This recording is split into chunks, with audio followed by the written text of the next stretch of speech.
The story begins with the fact that today is the birthday of the head of the Tang family. Everyone in the banquet hall was having fun and having fascinating conversations, and only the young man shook his head with displeasure. It was the senior gentleman from the Tang family. You graduated from Yale University. The unfortunate rich young man sincerely did not understand why he was here and what kind of world this was. Just a few days ago, he was engaged in conventional affairs, but the system forced him to become a villain. And if the main character lives to the end, he will be able to return with large awards to the real world. However, each time he fell into a pitch hell, from where he miraculously managed to get out, only overcoming the ferocious monster. You asked what book he was lucky enough to get this time. The system replied that he was located on the 57th chapter of the book, The God of War and the Lord of the Dragons Fighting in the Capital of Hua, where the character Ye Cheng, who is the creator of mercenary organizations, Dragon Soul and Dragon Master, was also the best in medicine. But most importantly, Tan needs to win over the girl Chung likes, who returned to the city incognito to investigate the murders. The head of Tan, in turn, decided to settle all the misunderstandings with the Su family by marriage. Ye intended to cause a commotion at the birthday party in order to take Muye with him.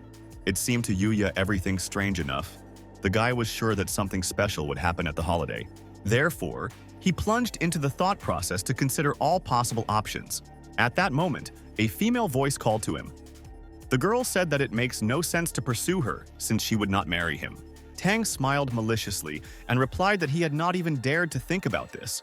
This literally shocked the young lady. The surprised person asked him again. The main character mentally said that she should hurry to her beloved Chung. But Su suddenly heard a voice similar to Tang's and couldn't figure out who was speaking. After all, she looked at you and he did not say anything. The young man, in turn, looked at her suspiciously. Mue was almost sure that this voice belonged to the guy. Tan called up Su to hurry to the elders to put all the points over, and Yao wanted to quickly finish with her in order to get to the end of the story. But he was sorry that Muyu would only add to Ye's harem. The girl heard his voice again, because there was no one else besides them.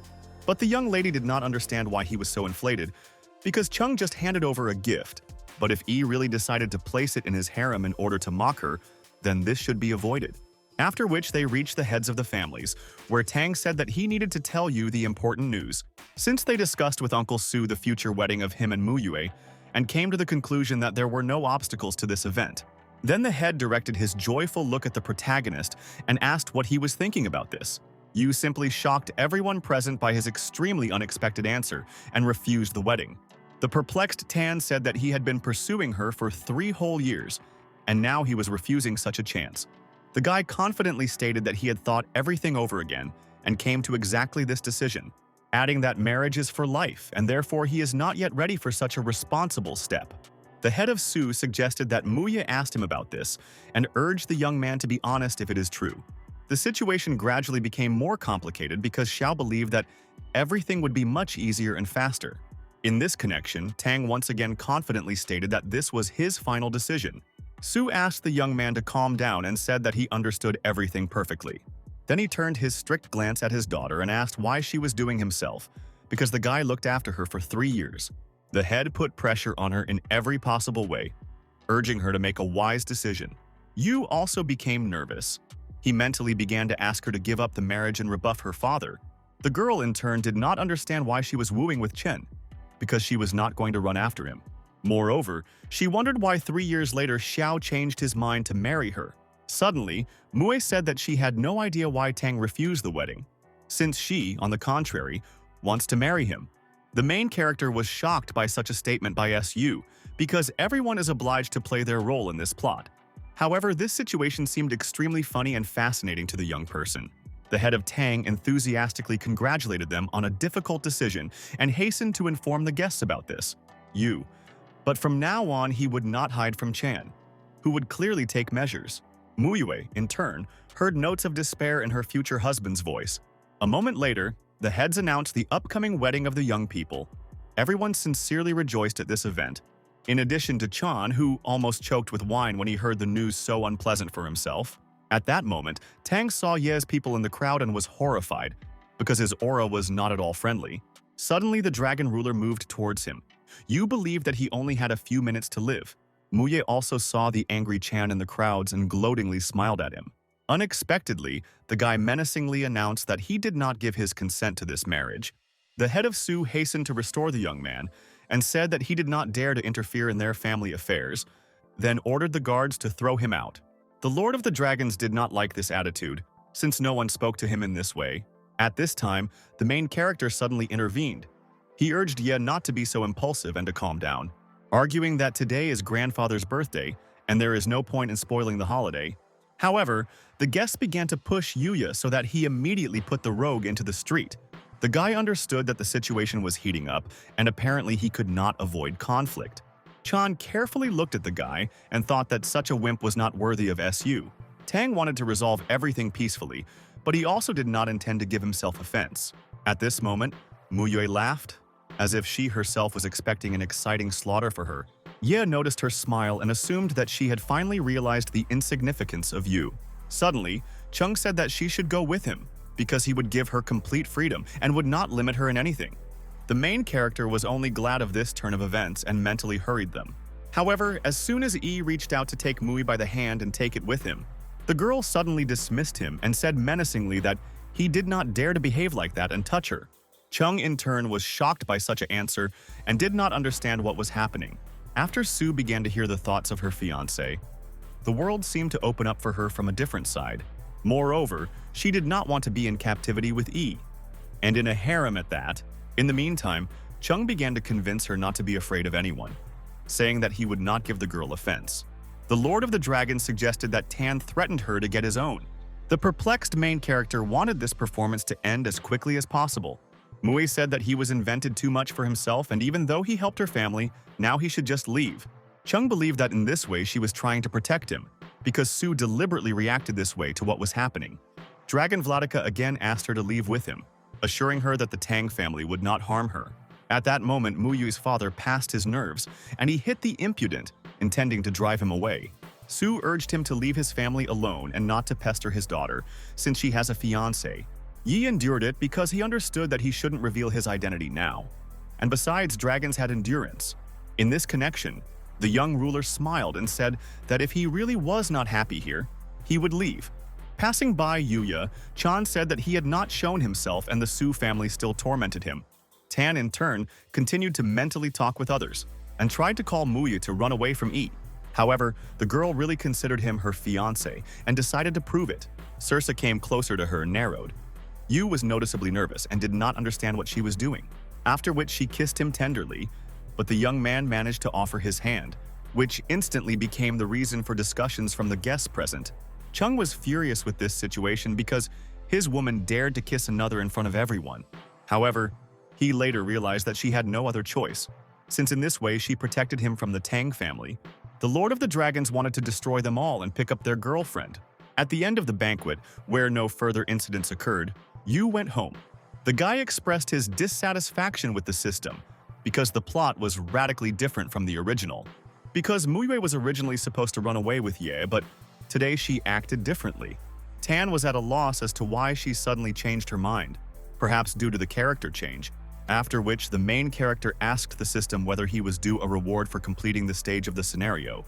The program really presented a gift, but it was just another car that was collecting dust in the garage.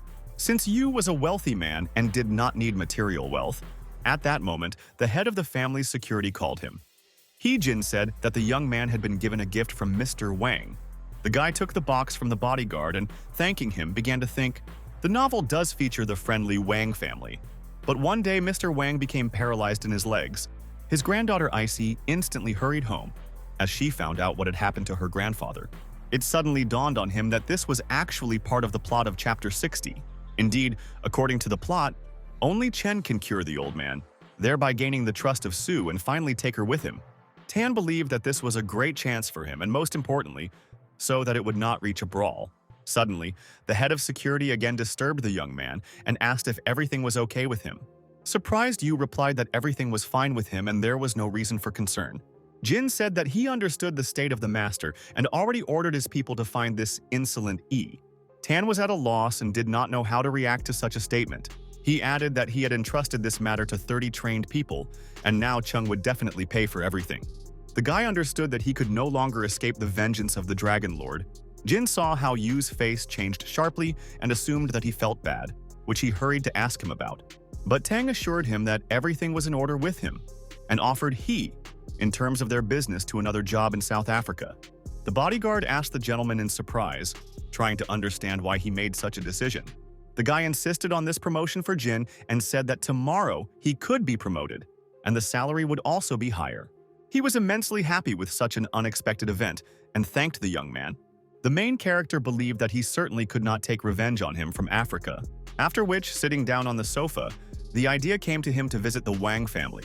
And literally an hour later, Yu was already on the territory of the Wang family's house.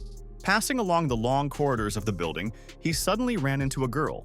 At first, Tang did not understand who it was and began to look at the young lady. However, he soon recognized her as Wang Yixue, which was extremely surprising. The girl also did not expect to see him at such a time. The guy noticed that her dress was made of high-quality silk, and there was deathly silence for a while. Suddenly, Isu asked what he was talking about so slurred.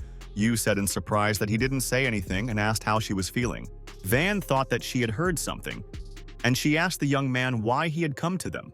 Tang replied that he decided to visit the old man, but the young lady said that grandfather was sleeping and invited him to drink tea. Yu and Yixue broke up last year, so his presence made her nervous. At a meeting of classmates, she found out that he had troubles and even began to regret him. Seeing him today, Van suddenly realized that in fact her feelings did not go anywhere. However, it was too late to change anything because the Tang and Su families announced their heirs. From Yu's facial expression and behavior, one could understand that this was not such a problem for him. After that, the young man thought about the fact that Icy is much more beautiful than Muya, and unlike her, he achieved everything herself. The girl realized that these were his thoughts, because she clearly heard Tan's voice while he was silent. Seeing Wang's worried expression, Yu asked if she was okay. Naturally, the young lady replied that everything was in order and did not show it so that he would not suspect anything. In fact, Yixue was pleased that Tang considered her the first beauty. She naively believed that Yu could not forget her, and still thinks about her. With a smile on Van's face, she congratulated him on an engagement with Muya. The guy sadly said that this was a long story and retreat late. He himself began to think about why Su needed to play out this whole comedy with the wedding. Noticing how the protagonist changed, Icy asked if they really have problems in a relationship. The young man replied that there were simply no feelings between them, and therefore there were no problems. Tanu liked the pleasant smell emanating from the girl, and he again began to evaluate her external data. Van noticed that he was looking at her with a loving gaze, as before, after which Yixue sat down on the sofa with him and, taking his hand, suggested starting over. However, Yu said that he did not like her or Muyu, and she should keep the distance. He himself began to mentally ask her not to do so, because it would be difficult for him to restrain himself. Hearing another stream of thoughts from the worried Tang, the girl suddenly laughed. The young master could not understand what was happening to her and why his answer made her laugh so much. Yu, in turn, began to be afraid of her, even more than Su did not understand what was happening to them. Suddenly, the guy got up and said that he needed to go to the restroom. But as soon as he got up, Isu asked him to wait and extended his hand to grab onto him.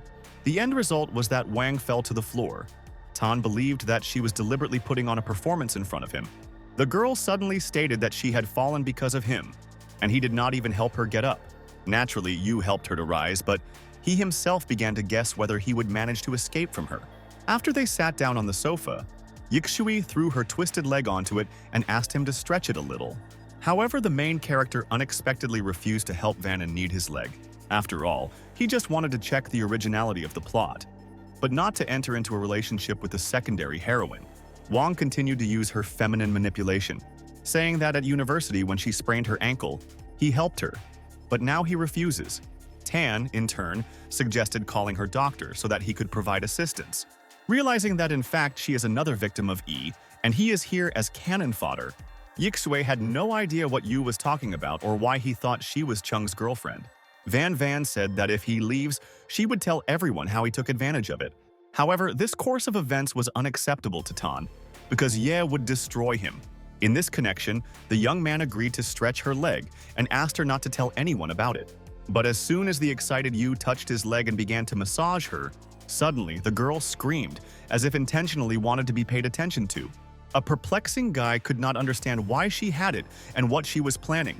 After some time, Tan said that he had already stretched her leg enough, but Yixue insisted that her calf muscles still hurt very much.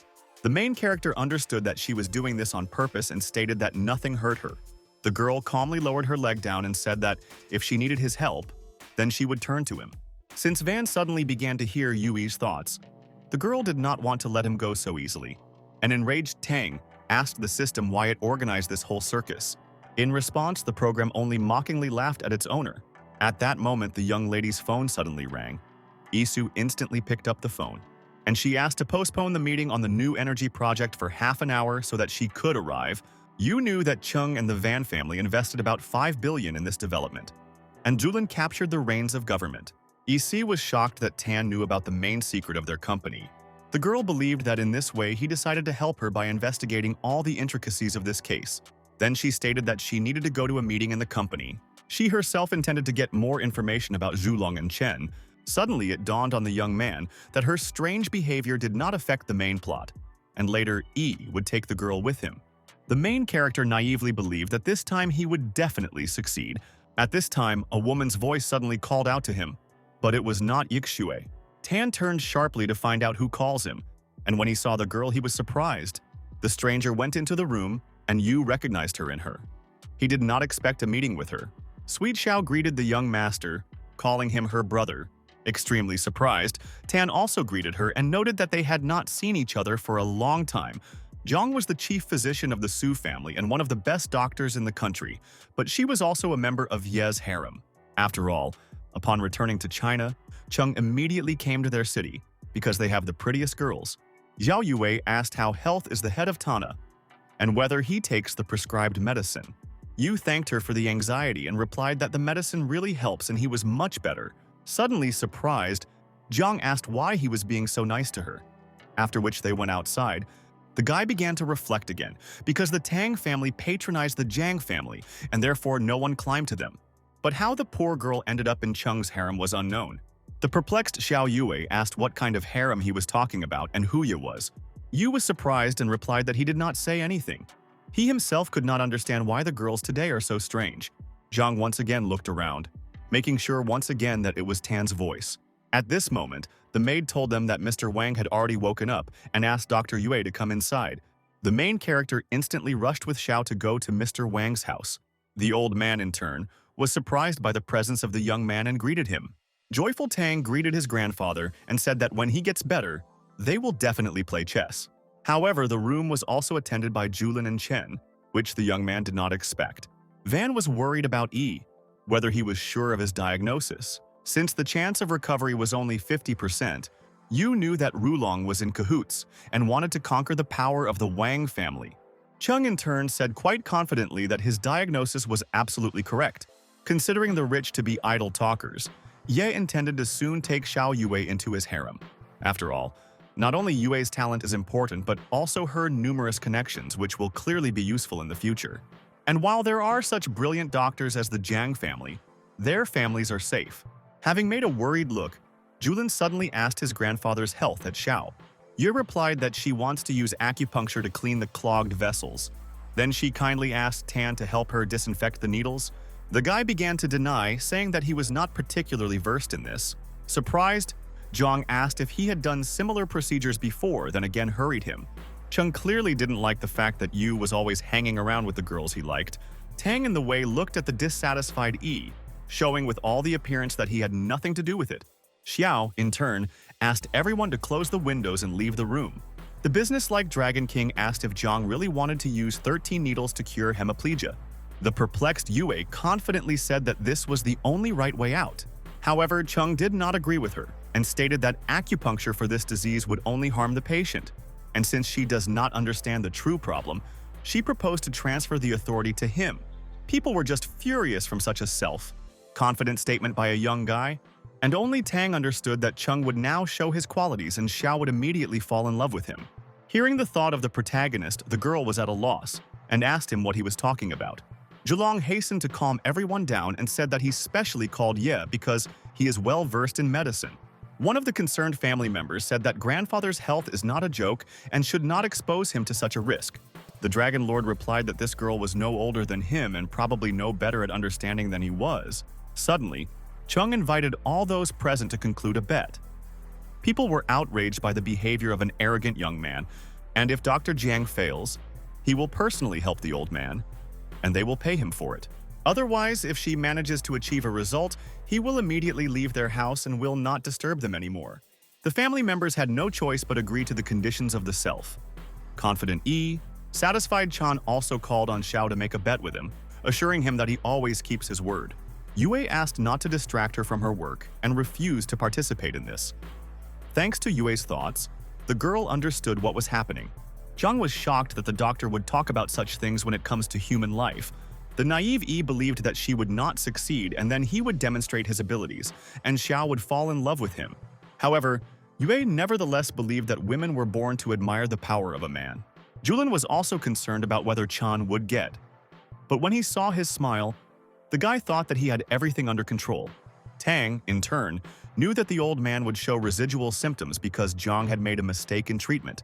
And in just a few minutes, Ye will provide the necessary assistance to his grandfather, and Xiao will throw himself at his feet. After the doctor was injected with the last needle, she asked how Mr. Van feels. The old man began to recover and said that his condition has improved significantly and now he can speak. All those present were delighted, calling Dr. Yue a real professional. But Chung still did not let up and said that if within 3 minutes grandfather felt better, then he had lost. However, after feeling Mr. Wang's weak pulse, the girl realized that everything was happening as Tang said. In this connection, she decided to slightly change the treatment method, because traditional Chinese medicine did not help the old man. Suddenly, Xiao kindly asked the young man to give her another needle.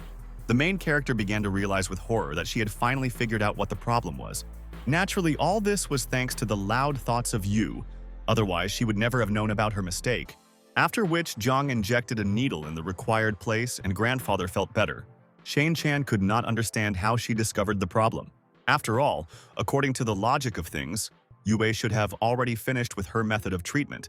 At this moment, one of the family members noted that more than 3 minutes had passed, and the guy never kept his word. The Dragon King understood that he did not succeed in conquering the Van family. But he could not leave so simply. He sincerely believed that she would be with him, and he could not give up ahead of time. Ye publicly admitted his defeat and joyfully declared that Jiang's 13 needles were amazing. Then the dragon, the Lord, took out his needle to demonstrate her to the girl. Tang understood that he deliberately did this to finally impress Xiaoyu.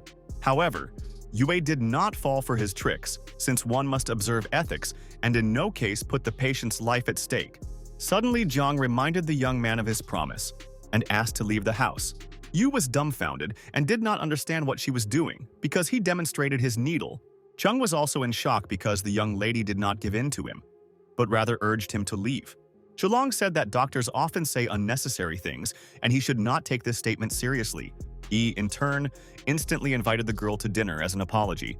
The main character noticed his self-confidence, and if the sister doesn't figure out how to reject the offer, then he has a chance. However, the young lady said that she did not want to have dinner with a man like him. After all, Jiang approximately guessed what kind of impudent he was out of the thoughts of his brother Tan. The Lord of the Dragons once again was rejected by another beauty. At that moment, I.C. entered the room, who asked her grandfather's health. Chung immediately transferred his focus to her knot and began to brazenly examine the girl, because Van literally overshadowed her beauty until recently the desired Xiaoyu. The naive Yi again began to convince himself that this girl would replenish him with a harem, but Yixue didn't even look at him. First of all, she found out that the project that her brother Rulong was promoting was a setup, and that is why she came to make sure of this once again. Van sincerely thanked Dr. Jiang for the help of her grandfather. The sweet, modest woman replied that this was her job and was not worth thanks. After that, looking for a while, Xiao hurried to return, since it was already 3 hours and she still had business. Yixue wished her a safe journey and suggested that she come visit them someday. Yue went to the sad Tan and asked why he did not say goodbye to her. The guy was lost in his thoughts, and only a moment later did he pay attention to her.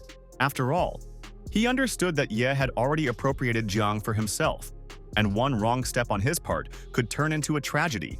The girl in turn could not understand where this smug guy came from. Chung took this as another attempt by Tan to annoy him and take away the girl from him. Then he decided to act for sure. and asked for a visit to Xiao in order to allegedly adopt several methods of treatment from her. However, Yue stood her ground and again refused the young man, saying that she did not have time for this, nor did she have the desire. At the same time, the Dragon Lord did not lose heart, because he was counting on a backup option, which was Yixue. He knocked Zhulong with his hand, thereby calling him to immediate action. Van's cousin hurried to introduce his new friend to his sister. The girl looked quite cold and indifferently at Yi. Rulong introduced him as a great medical expert who was no worse than Dr. Zheng. High-haired Chan held out his hand and was most politely greeted Isu. Suddenly, Miss Van asked him if anyone told him. The interested ruler of the dragons asked who and what exactly had to tell him. Breaking into a malicious smile, the girl said that he had an extremely disgusting laugh. Yi was in shock. Nobody ever told him this, because he sincerely considered his laughter a source of charm and was even proud of him. Chung said that there was some misunderstanding between them, and they needed to discuss everything soon. After that, the dumbfounded Julin hastened to conduct a dragon overlord. Going out into the street, the guy asked Yi not to take what happened to heart. Suddenly, Chung asked if he really had such a disgusting laugh. Zhulong noticed that he was rather unique, but not disgusting. He was interested in how Tan was connected with them. His brother replied that Yu's former guy of his sister, Dragon Vladika, believed that he intentionally selected the girls he liked from him. He instantly decided to call his informant Chi Inya to find out the necessary information. Yin made inquiries and found out that Yu is the secretary of the general director and a fairly successful person. In response, Chung gave him only a week so that during this time Chi destroyed Tana's family. Meanwhile, the main character seemed to feel that someone remembers him, and he asked the system to immediately give him a reward for completing the second arc. The reward was really worthy, as he received immunity to all poisons that could penetrate the body. At that moment, Yishui unexpectedly ran out to his street and stopped him. The perplexed Tan asked her what had happened again. The guy began to think about what she wanted again because he had already made it clear to her that she would not get him. However, the girl was not as simple as she could seem and decided to play this exciting game. Starting to break the comedy, Van asked if the ex-girlfriend was allowed to talk with the Honorable Mr. Yu urged her not to bother herself with such questions since they make no sense. Tan tried to do everything possible to make her hate him, because their time had already passed. Isha said sadly that she would no longer pester him, after which she pretended that Chung had returned and, looking to the side, turned to him. Naturally, the main character turned around because he did not expect that Yi would be so persistent. Cunning Wang instantly moved closer to him and began filming everything on video. The young man abruptly moved away from her. Yixue continued her game and asked why he was behaving this way. Extremely dissatisfied with this act, Tan asked why she was doing this and what was wrong with her.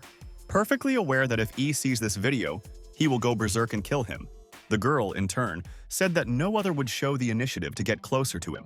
However, the embittered guy demanded that she delete the video, offering a huge amount of money for it.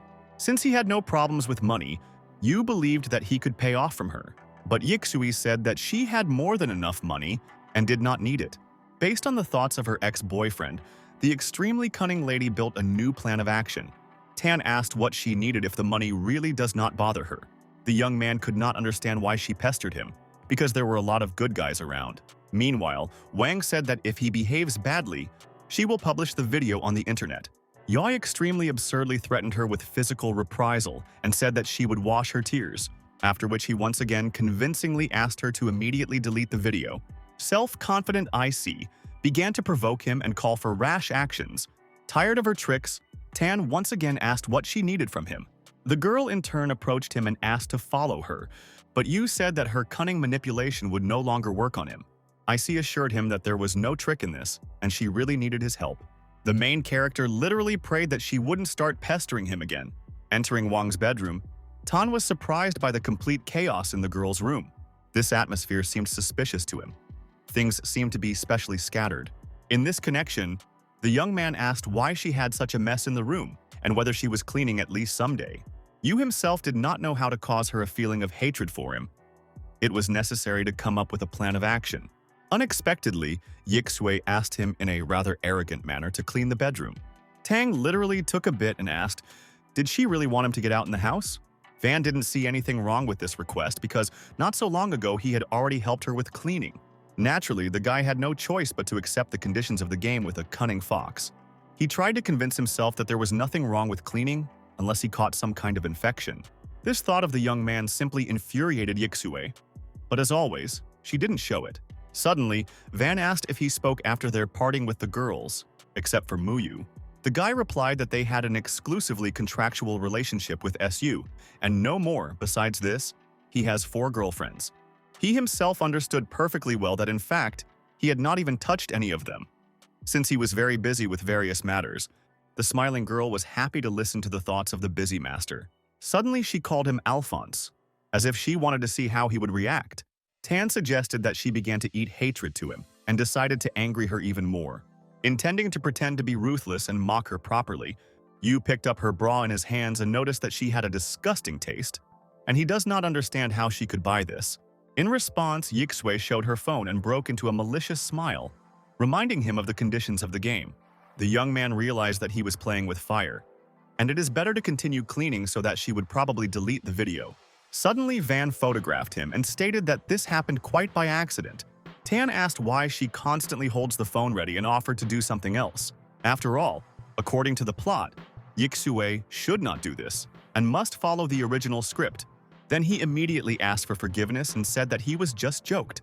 But the cunning girl knew that he should not be trusted, since he was saying one thing, but she thinks about another.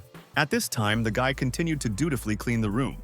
Suddenly, Van said that she wanted to discuss an important point. Due to the fact that she plans to invest in one extremely profitable business, Van asked Yui. The main character was delighted at such a sudden turn of events and smiled. And despite the fact that E is an absolute scoundrel, the young man still intended to help him. Tan said that this was a great idea, but he himself understood that if she invested in this matter, then everything would return to the original plot. And soon Chan will be in his rightful place, and he will play part of his role. IC said that her partner is from France, so it will not work to check everything herself, but if he likes this idea, she will invest. The guy noticed that he once contacted such a company and there should not be problems. In fact, Yu knew that Ye's company was creating fake accounts to increase popularity.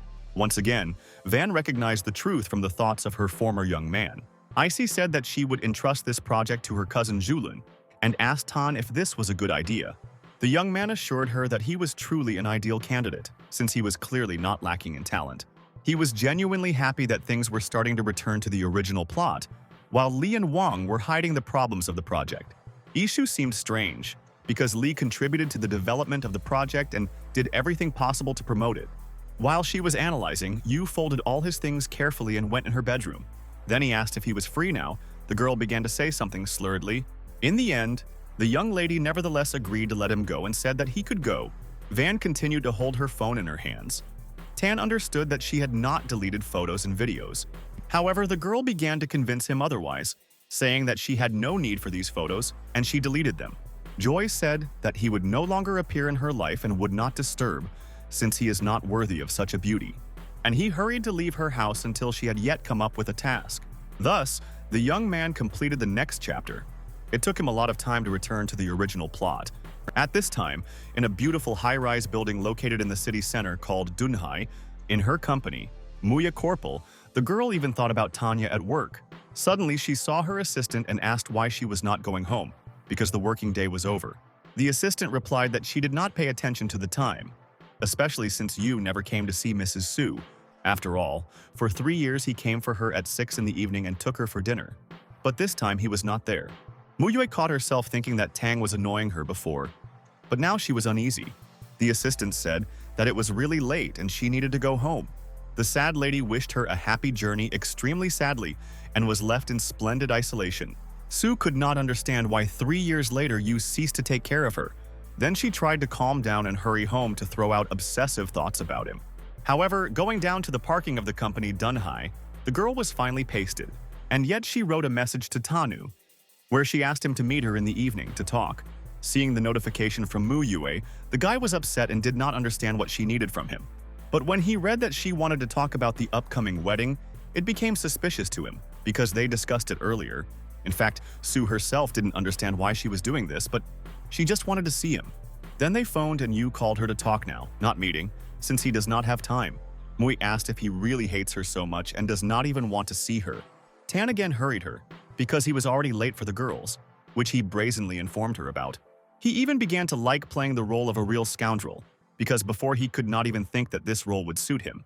Sue, in turn, got angry and stated that she did not need him and she was only interested in his family.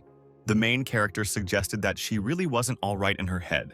But at the same time, his plan was to be crowned with success, and Muya would abandon him. At that moment, he came a message. Yu was afraid that again one of the persistent girls was writing, but it turned out to be his long-standing brother.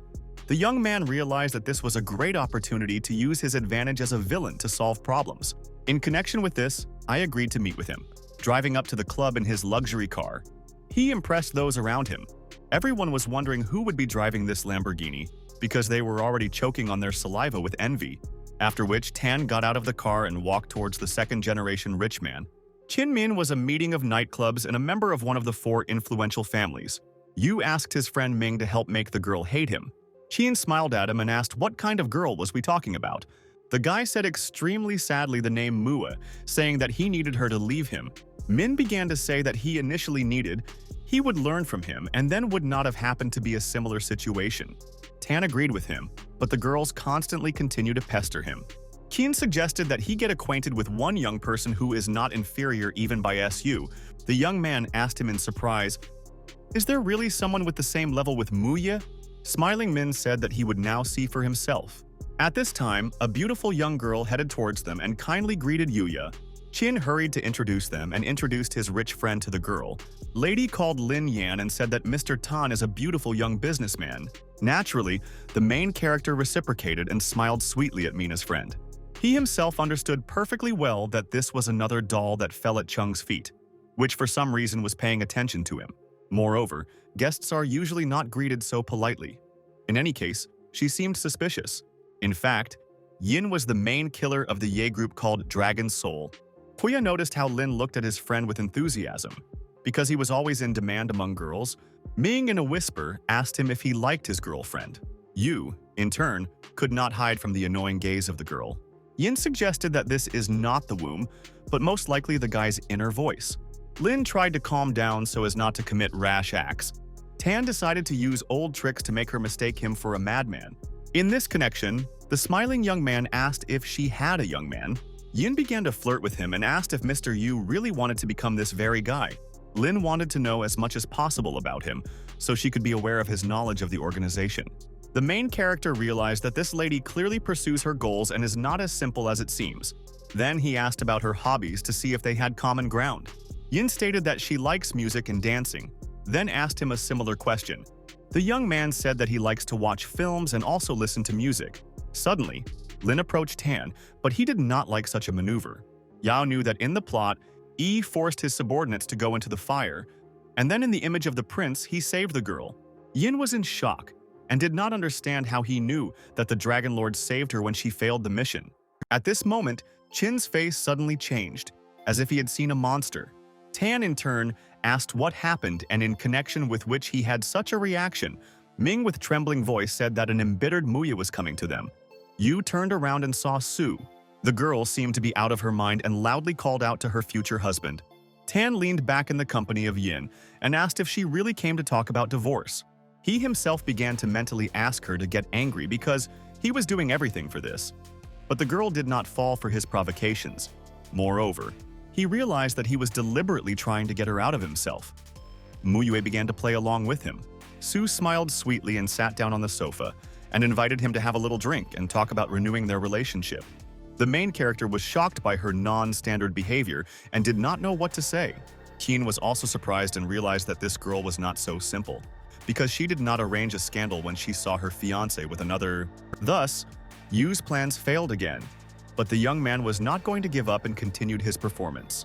Suddenly, Tang hugged Yin and asked Muyu to leave as she was disturbing them, hoping that she will still leave them because she must have a sense of dignity or some kind of moral principles. Meanwhile, Lin still couldn't believe that the Dragon King was really such a womanizer. Su was once again convinced that her fiancé was an extremely bad actor, trying to expose himself to Alphonse. Muyi stated that she would not mind having a drink with them and was not at all jealous of him. Yu didn't understand why she didn't leave and is not at all worried about her reputation. After all, by doing so, she digs herself deeper and deeper, and such behavior is not worthy of a girl of such status. Su said that she knew how many unpleasant moments he had experienced over the past 3 years, adding that she wants to make him the happiest person in the world.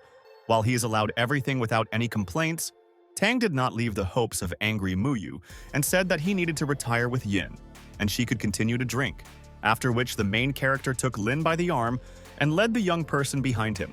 The perplexed Chin did not understand why his friend behaved like that and asked what was happening to him today. Su knew that the young man was playing for the audience, but if he really lied to her for all 3 years, then this explains everything. Entering the restroom, Yin asked why Mr. Yu brought her here.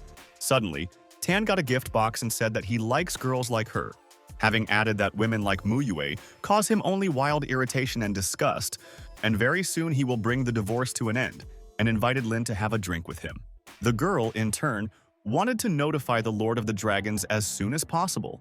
Yin went down to the parking lot and hastened to get into her car, where Joyful Chung asked how their affairs are moving and whether she completed the task. He always affectionately called her Yan-er, but after Yu showed him on the other side, such tricks no longer worked on her. Lin replied that everything was already close to completion. But then Tan and Mui came and he fell off the hook. Indignant, Ye asked why he came there with Su. Lin said that they were drinking. Chung assumed that he was going to get her drunk so that he could blackmail her later. Yin noticed that they drank too little, but Muyu was extremely active. The Dragon King menacingly stated that Su should be only his girlfriend and she must be protected at all costs. Lin suggested that the Lord sneak up in Yu's house to protect her from him.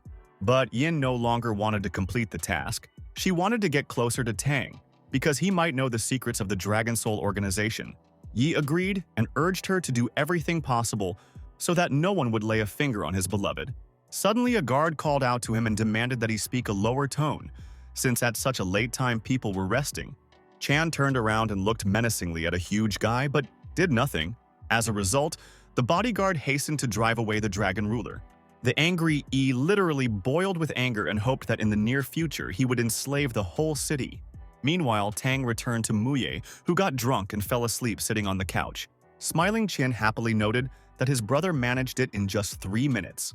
Ya said that he sent Yin home, since in fact she is extremely dangerous, and in the future it is better not to communicate with her. After the main character fell into Tan's body, his memory also belonged to him, and therefore he was worried about his friend. Ming trusted him and asked what he was going to do with a drunken SU. The guy replied that he had no choice but to take her home, so that she would have slept well. But since he himself drank, he did not dare to get behind the wheel, especially since he would have liked to live to see the end of the story. In between, Yu thought about how good it was to be a rich person. At that moment, sleeping Suya began to fidget in an armchair and ultimately laid her head on him. Tang opposed this in every possible way. In this connection, he turned her head in the other direction and leaned on the window. Observing what was happening, the driver asked if everything was fine. The young man assured that everything was in order and suddenly thought about her late mother, who died of cancer when Su was still small. And her father Chongshan, in turn, wanted to raise a strong and independent personality in Muyu, so he was strict with her. However, as soon as she drank a little alcohol, this image collapsed instantly, and she turned into a defenseless and trusting girl. At this time, the restless girl began to turn again. Yu tried to calm her. Suddenly, Su stretched out her hands to him and came close. Tan tried to push her away from him, but the assertive Muyue continued to reach out to him and urged him to kiss her. Naturally, Yu did not do this. Then the young lady showed the initiative. Tan still rested his hands, thereby giving her the opportunity to carry out the plan. He even asked for help from the driver, but the guy replied that he was driving and could not help. At a certain moment, Muya was still able to overturn him back and literally fell on him, after which she reached for him again, intending to kiss. The young man continued to rest. Indignant, Su asked why he did not reciprocate her feelings. The main character asked her a counter question why she behaved so unceremoniously. He even began to have the feeling that this was not Muyu at all, but some kind of drunkard. The girl decided to remind him how he not so long ago swore to her love, and now everything has changed dramatically. Yu looked at her and sadly said that he had been waiting for her for 3 whole years. Then Su asked him why he did not want to try to build a relationship. Tang confidently said that this would not change anything, and everything would remain as before. However, the indefatigable Muya in every possible way urged him to try one more time. She then moved closer to him again and asked him to give them a chance and not ignore her. As soon as Yu tried to say something to her, the girl again fell into a deep dream. In this regard, Tan sighed with relief. because he would not have to explain obvious things to her again. After some time, they finally arrived at the Tang family's house. He brought her to his place since in this state she definitely could not appear at home. The father, in turn, did not admit Sue and thought that his son decided to have fun a little before the wedding, from which he came into rabies and even took off his belt to tear his offspring. But Yu hurried to reassure him and stated that it was actually Muya. The stunned father asked what was wrong with her and how much she drank to be in such a state, adding that he understands how much time he was in love with Su, but he needs to be more tolerant, Tang assured. She is not interesting to him. The indignant father asked who then to his liking, suggesting that it could be a girl from the Van or Chin family. However, Yui convincingly said that he was also indifferent to them, after which he hurried back to his expensive bed to get a good night's sleep, celebrating the rather fascinating life of the wealthy man in whose shoes he found himself. The next morning, Sue woke up and almost burned with shame because she remembered everything perfectly but did not understand why she did it. Most likely, the young lady was guided by the basic instinct of a person, especially when she was intoxicated. Mui was so uncomfortable from what had happened that she did not want to see anyone and talk to anyone. However, this did not happen. Just a couple of minutes later, her aunt called her to have breakfast. The girl slowly opened the door of the room and greeted the Tang family. The main character, smiling, also wished her good morning. Sue, in turn, did not answer anything and could not even look into his eyes. She silently passed by Yu. It was such a reaction that the guy was waiting, believing that the heroine would return to the original plot and everything would be fine. Then everyone sat down at the table, but his father did not like that Tang did not take his breath for Muye and demanded him to fix it. However, the young man had a different opinion and said that she was no longer small and could provide herself with food. After all, he understood perfectly well that he needed to survive until the final, and he already had too many risky moments. Sue remained silent, but it was clear from her gaze that she did not like such an attitude. After that, the young lady said that she really managed to cope and asked for forgiveness for yesterday's events. Ye began to boil with anger, as he understood that she was again playing the role of the victim. Tan instantly said that he had nothing to do with it and did not solder it, and if they did not believe him, they could ask Min. Mui confirmed his words and added that the blame lies entirely with her, since she drank alone. The guy intervened again and said that they did not get along with each other, and therefore, it was better for them not to marry. The father literally jumped out of his seat and pulled out his belt, hinting at a disastrous continuation of breakfast for him. Sue asked not to touch her fiancé, since she really offended him, but promised to fix everything soon. The father of an ungrateful offspring noticed that she was an extremely prudent girl. The mother, in turn, convincingly asked the future daughter-in-law to eat as much as possible. Throughout breakfast, they had a pleasant conversation, and only the gloomy Tan sat silently at the table. Meanwhile, in the office of Van, where EC had already much more extensive information about the project with the help of Yui's thoughts. The girl conducted an investigation that took several days and really surfaced. She was most concerned about Chung, but the only thing she could consider now was an investment company. Interestingly, this company recently invested in another and became the largest auctioneer, but it is not registered on E. Yikshui suggested that he actually had accomplices. Wang immediately called Anna. The girl asked the assistant to inform Zulong that she agreed to cooperate and transfer money to their account. She also asked her brother to invest the required amount of money as soon as possible. After a certain time, he received a long-awaited call where he was informed that his sister had agreed to the conditions. Julin naively believed that his plan with Chen would be successful and he would become the general director, and his sister would marry. Van hastened to tell such good news to his partner and called the Dragon Lord. He was naturally satisfied with such a result and promised that Julin would soon receive a new position. And the state of the Van family, which is estimated at hundreds of millions, will turn into his hands. At that moment, the guard disturbed him again and began to threaten him again. The guy warned Chan that if he once again came here and behaved in this way, he would regret it. The absolutely calm Dragon King hurried to leave this location. At this time, Yiksue was informed that the general director of the Fars company had opened an account for 30 million. What the cunning girl was immensely happy since they fell into her trap. And when the money gets there, it will be extremely difficult to return it back. It is almost impossible. Wang decided to write to Yu and offered to meet, but the guy refused. Then she sent a photo of him cleaning her room. The main character realized that he could not get away from meeting her, since Yiksui could publish the photo online. Tan asked why she didn't delete all the pictures, because they agreed A cunning girl asked him to give her the opportunity to atone for her guilt. The young man had no choice but to agree. Wang set the meeting place at the Shanghai restaurant. Entering the restaurant, he saw Van, who waved her hand and called him to a table. Yu sat down at the table and asked why she decided to talk here. The young lady replied that she liked the romantic situation, especially since this is really a good place.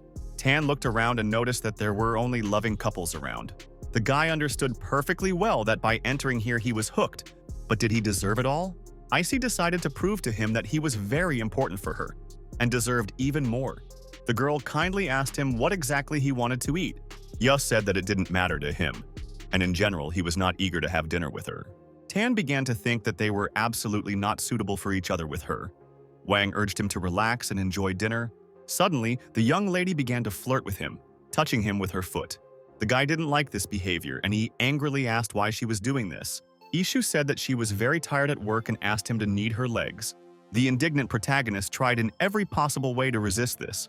Besides, everyone in front of everyone. However, he still had to satisfy Van and he began to massage her leg, offering to invite a waiter for this. But the girl said that this was not necessary because he himself was doing quite well. Yu decided to change tactics and take the initiative because the more he resists, the more actively she presses. After some time, he asked if she liked this massage. Satisfied, Yixue quietly said so that he would not stop and continue massaging his leg. Tan saw her as a monster with a charming face, but would she be a worthy opponent in a real fight? After which he began to more actively massage her leg, which the young lady no longer really liked. This was evident from her expression, but the guy continued to knead. After a few minutes, Yixue still didn't say anything. The young man was confused. After all, she only pretended to be defenseless, as he immediately fell into her trap. A moment later, the main character leaned back in his chair and stated that he was tired. The smiling Van was amused by Tan behaved. He seemed cute enough to her. At the same time, without ceasing to look at him, Yu asked why she was looking like that. Van noticed that his face suddenly blushed and he was ridiculous. The young man urged her to go directly to business, especially since they had already had a bite. Yixue said that she was going to invest in a new project, but she lacked 30 billion and asked him to help with finances. Tang said that this was a considerable amount and asked where exactly she wanted to invest. The girl replied that he himself talked about a profitable project in the new energy. Yu agreed to give her money, but she will have to fulfill 2 conditions. The worried Van asked what specific conditions he was talking about. The first was that she no longer molested him, and the second, he called her to give him a phone to delete the photo. Icy dutifully handed him the phone and stated that he was obliged to fulfill his promise. Naturally, Tan agreed and began to delve into her photographs. Suddenly, he discovered a rather interesting photo of her herself in a rabbit suit and was surprised. Yu did not expect that he would have to face this, and she boldly gave the phone. Of course, the girl intentionally did this to see what she refuses. A couple of minutes later, Wang asked him if he had deleted the photos. Tan replied that he deleted everything and earnestly asked not to do this to him again, after which Yixue hurried to transfer the required amount of money, and after a while she would notify him about the status of the project. Thus, everything has changed, because it turns out that Yu is a scoundrel and E is a good person. Meanwhile, Chan came a message that the company Fars was accused of non-payment of taxes, and all shares fell into half. This news failed his plan to make Van, and the investment of the company Huatzin is in the hands of France. The Lord of the Dragons believed that the accounts must be checked constantly in order to avoid such situations. In addition, Huatzin is one of the largest companies that is part of the organization of the Dragon Soul. At that moment, they sent him a message that someone took the opportunity to bankrupt them. Also, the investors were Yu and Van. He could not understand how they managed to do this, because his plan was almost flawless. Rulong could not frame him. Yixue did not know about this, which means it was Tang who did it all. But how could he know about the pitfalls and whether it was definitely Yu? Chung probably didn't know. Then E asked if no one revealed his identity. The guy replied that no living soul knows about this. Dragon, the Lord believed that he would soon be able to return everything in 100 times size when he destroyed the dominant families. And Icy can be got in another way. The main thing is that no one knows about his true personality, but he wanted to kill Yuya so that he would no longer get in the way and harm his reputation. The next day, the main character woke up in the spacious house of the Tang family, and then he received a notification from the system, which awarded him the Mingyu Hotel for completing the arch. The guy could not understand what was talking about, and when he managed to complete the task, The program reported that he reached the 89th chapter, where ISE was trapped and 50 billion were frozen. Jui understood that he was immensely lucky with this, which means that the game was worth the candles. But the hotel is rather ordinary, although it was considered 7-star besides the Tang family and so much money. The young man called on the program to revise the reward system so that it began to give really useful things.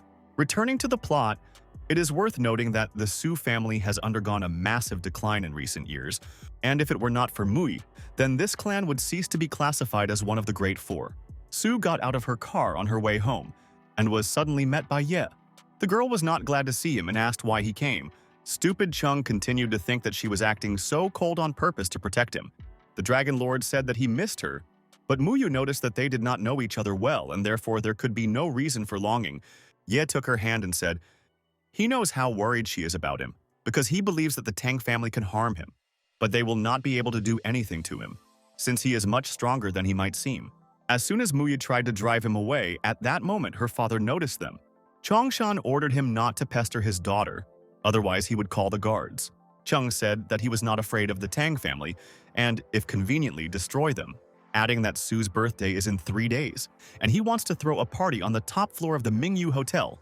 Father Mui said that he could not do this, since the top floor is quite expensive, and even the Su and Tan families cannot realize this venture. But if he really succeeds, then it will be a splash. Indeed, in the year before last, Yu tried to buy a floor for 300 million, which is a fairly large amount. However, the owner refused him because he agreed only to ransom the whole building. The dragon. The Lord assured the Chunshin that it was quite possible for him, and they did not know about all his abilities. Then he suddenly called his bodyguard named Long Ya. A huge bearded man went to Yi and asked whatever the master. He was the most devoted person from the organization of the Soul of the Dragon. Chung always took him with him for safety reasons and to look handsome against the background of such an ugly brute. Self-confident dragon.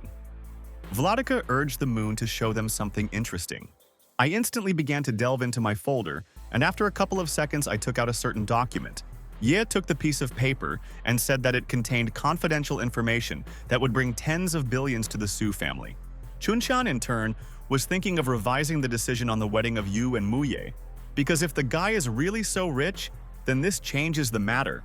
Su said that if he didn't succeed, he would have to stop pursuing her. In fact, the girl would have refused him anyway and just wanted to watch him screw up. Naturally, the smiling Dragon King agreed to this condition, after which he hurried to say goodbye to them and added that soon, they themselves would understand that it was better for Muyu to marry him. Chongshan really wanted to reconsider the candidate for the role of his daughter's husband if Ye succeeded in his plans. Meanwhile, the main character decided to explore his new possessions and came to the Mingyu Hotel. Owner Wang in turn saw Mr. Tan and greeted him. Yu also greeted him and urged him not to be overly polite.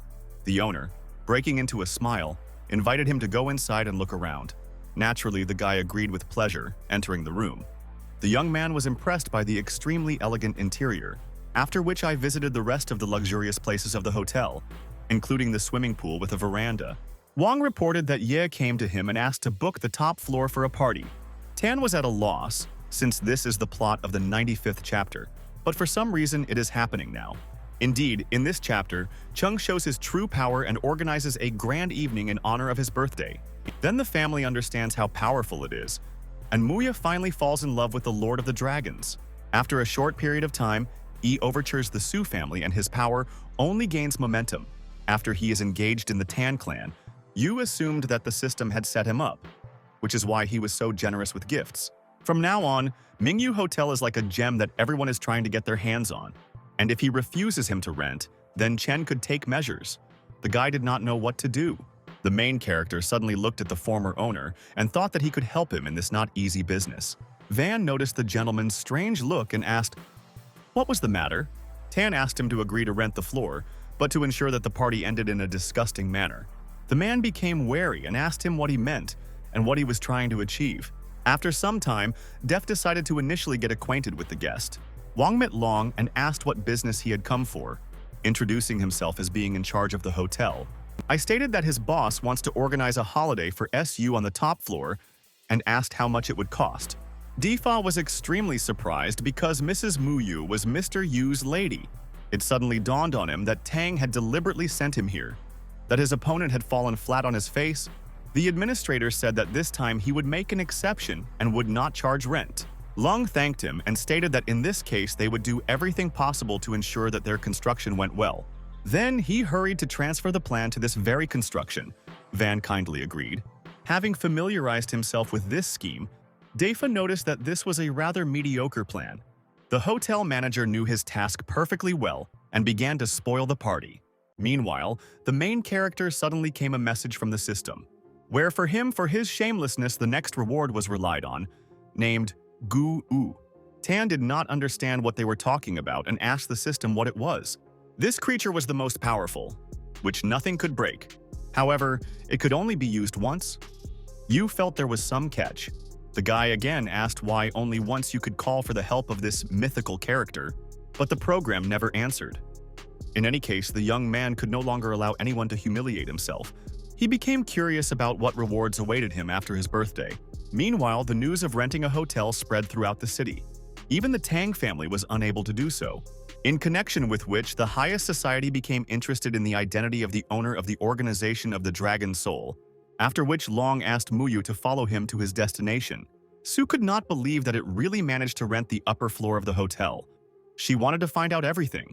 The girl, in turn, agreed and already wanted to go with Ya to Mingyue. However, her father stopped her and asked if she would really go there, because she and Yuem are engaged. Lun knew that the Dragon Lord was much stronger than the second-generation rich man and could easily destroy him. But Muyue assured Changshan that even if she had problems, she was able to solve them herself.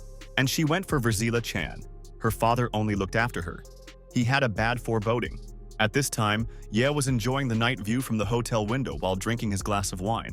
He intended to prove to the Su family that he was actually not such a simpleton. A moment later, Muyue's thin voice called out to him, and the Dragon Lord turned around and saw her.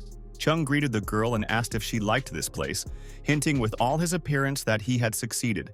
Su did not know who he really was and decided to clarify one moment. However, Ye interrupted her and stated that he had a special gift for her. At that moment, colorful fireworks shot into the sky in her honor, after which an inscription appeared in the night sky, "Happy birthday to Muya." Su looked out the window at Ye's colorful gesture, but her expression showed that she was not impressed. The people walking around the city, seeing the inscription, realized that the mistress was a birthday today.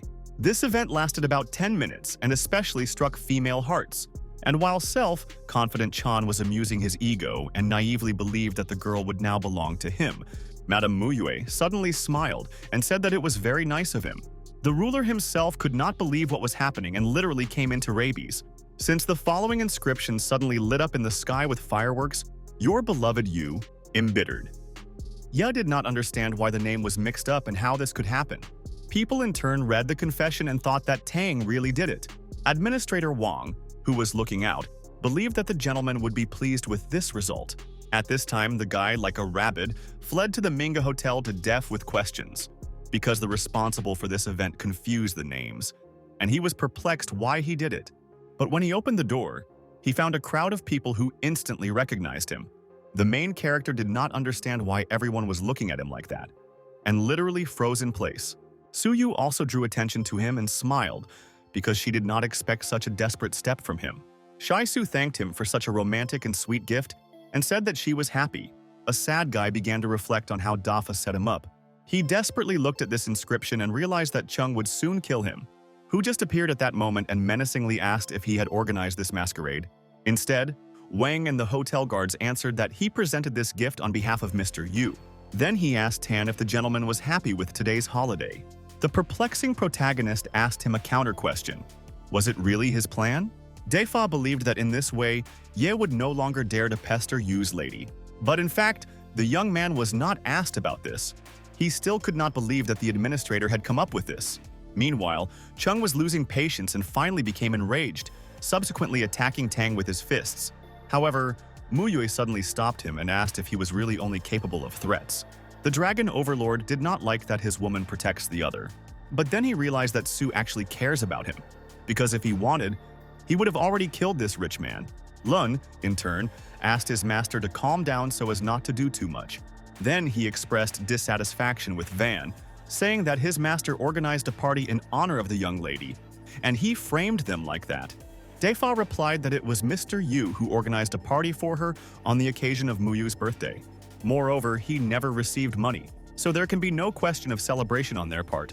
I understood why the administrator did not take money from him, since initially he wanted to carry out his scam. Van also noticed that he was an extremely arrogant person, because to care for a engaged lady with Mr. Tan is disrespectful. Yu in turn began to mentally urge everyone to stop this circus. Defa deliberately stood up for his master, since Tan himself is a reserved person, and only he could help him. Cheng, on the other hand, was not himself, but tried his best to control himself, thinking that soon he would fully demonstrate his power. Yi understood that it was not yet time to reveal his identity, and was looking forward to this moment. He naively believed that Mui would soon understand his mistake and finally become his woman, after which Ye and Long hurried away from the birthday party of the charming Su. Wang himself was confident that Mr. Yu alone could cope with Chen and his bodyguard. The cheerful administrator then called on everyone to celebrate as the haters had finally abandoned them. Pleased with this result, Muyui stood in front of the huge cake with a candle and closed her eyes, as if making a wish. The sad protagonist watched what was happening, realizing that he would now definitely not leave him alone. Suddenly, Su approached him and thanked for the holiday that she will remember for her life, because this is the best birthday. Tan smiled at the same and answered, "The most important thing is that she would be happy." The girl urged him to guess what desire she made, but Yu was not interesting. But naturally, he could not answer that way and asked what exactly she wished for.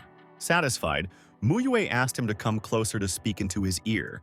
The young man slowly approached her. Suddenly, Su kissed him. The guy backed away. He did not expect such a turn of the event, while those present people were already rejoiced for them.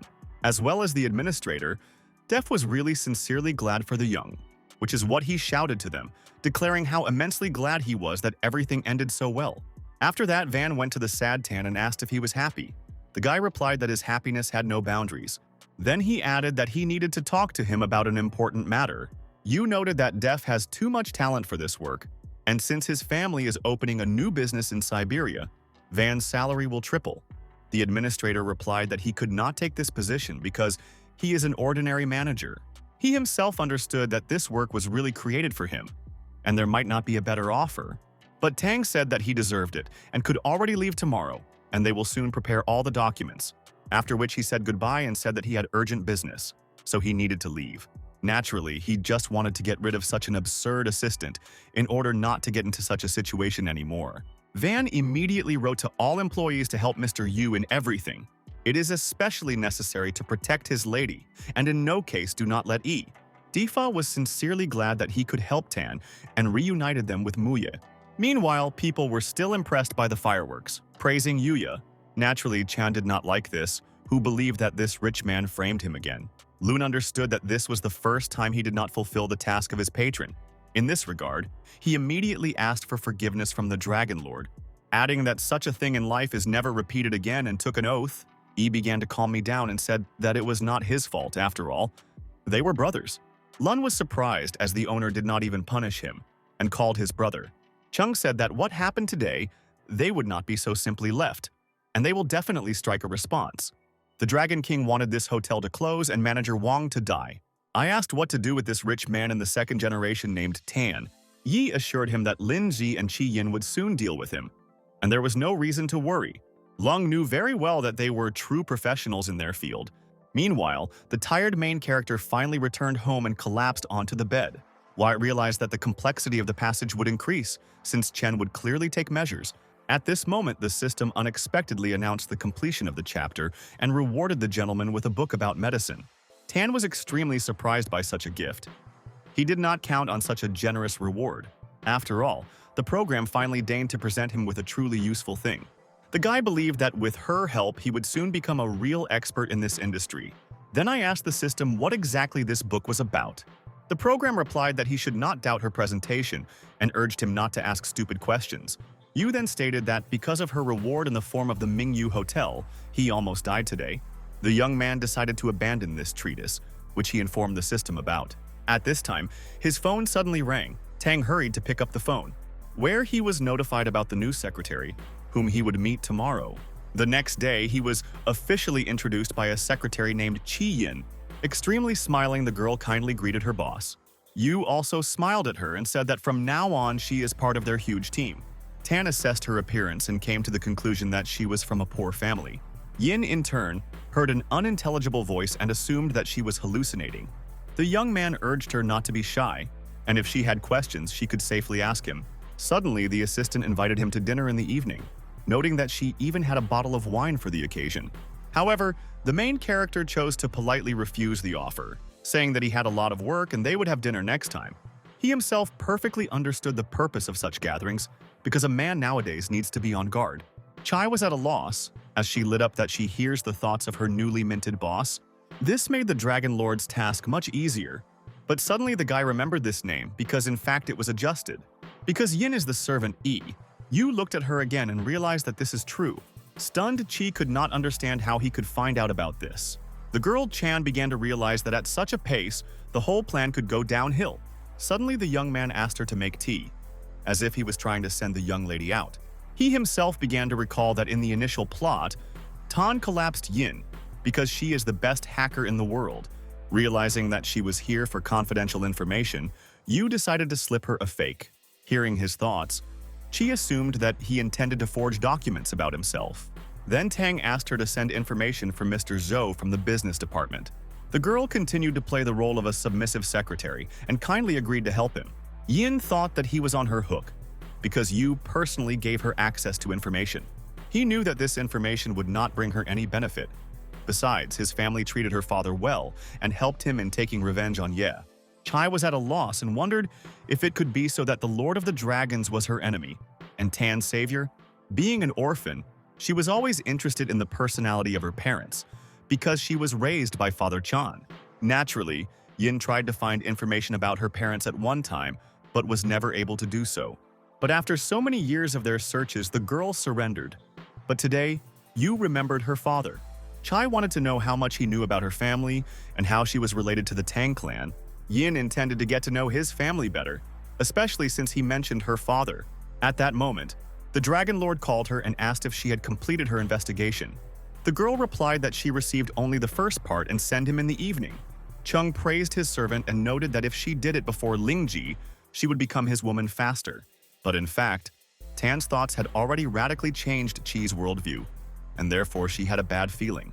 Yin then hurried to end the dialogue, stating that she needed to continue gathering information. Chan, in turn, suspected something was wrong, since Chi never ended the conversation before him. After some time, the girl approached the boss and said that she had sent the necessary information. Yu noted that he wanted to expand his business into the gaming sector and would need her help. Yin immediately asked what exactly she needed to do and what the help was.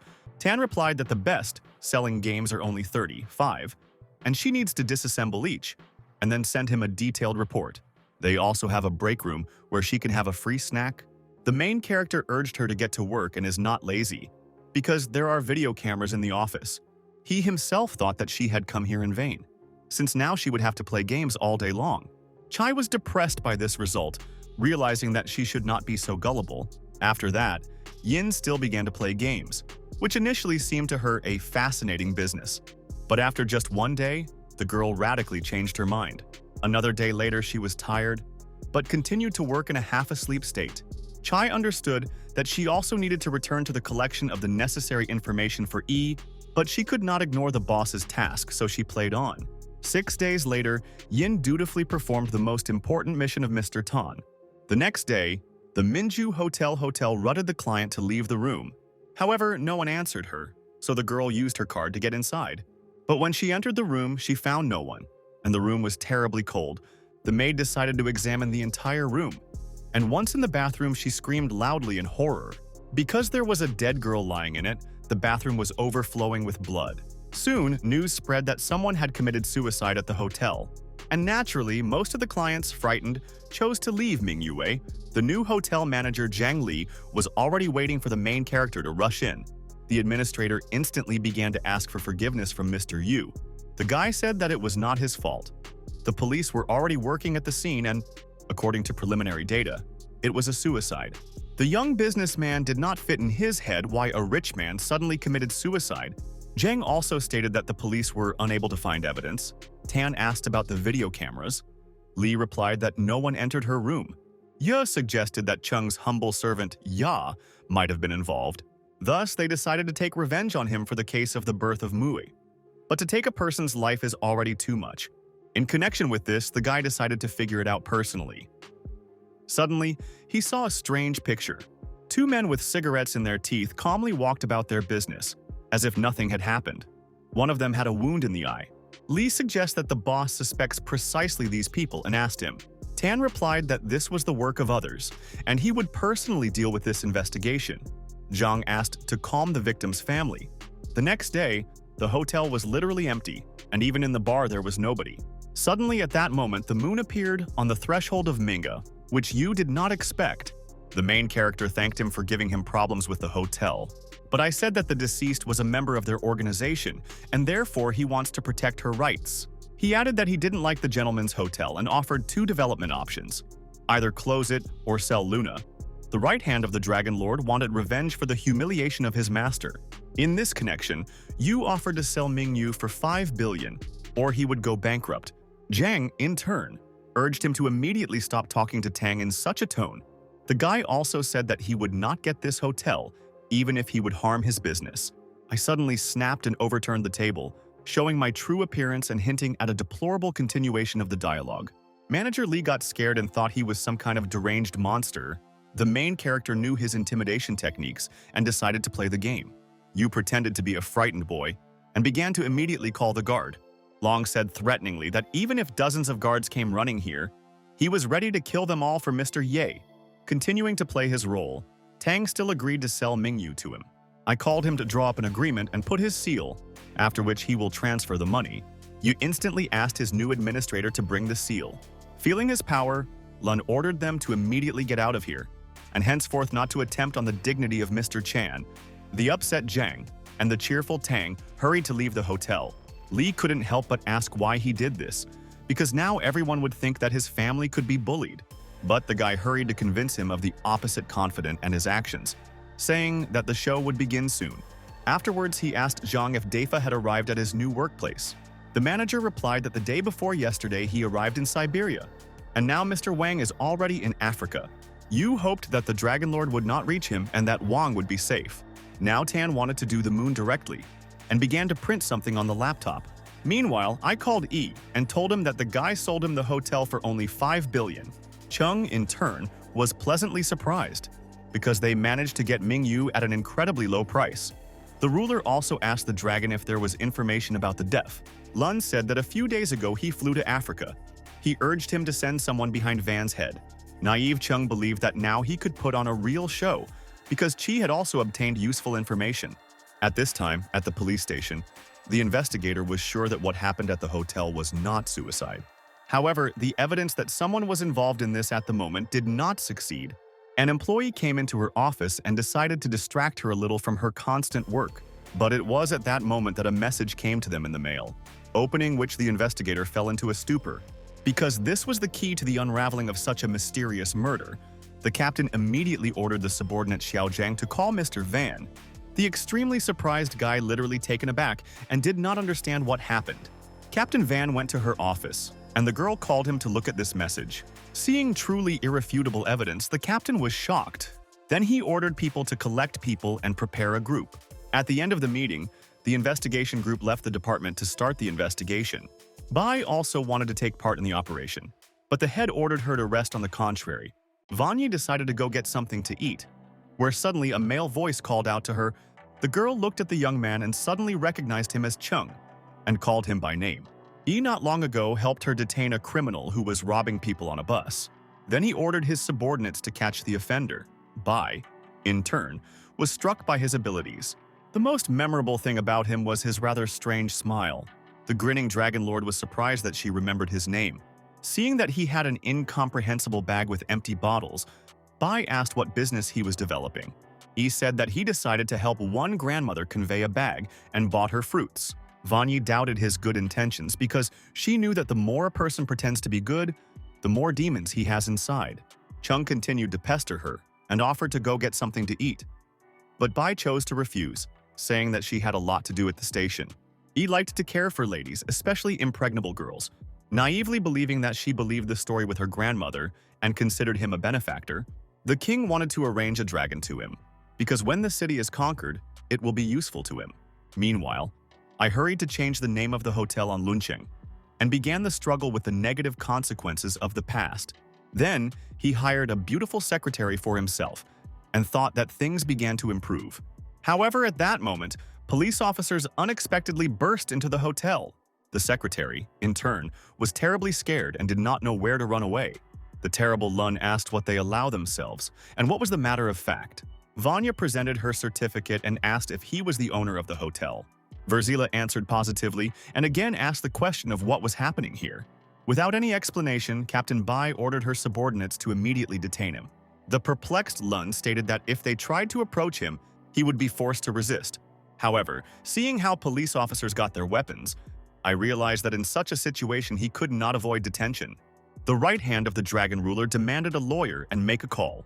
Soon, news of Lun's arrest spread throughout the city. He was accused of possession of illegal substances and the hotel was sealed.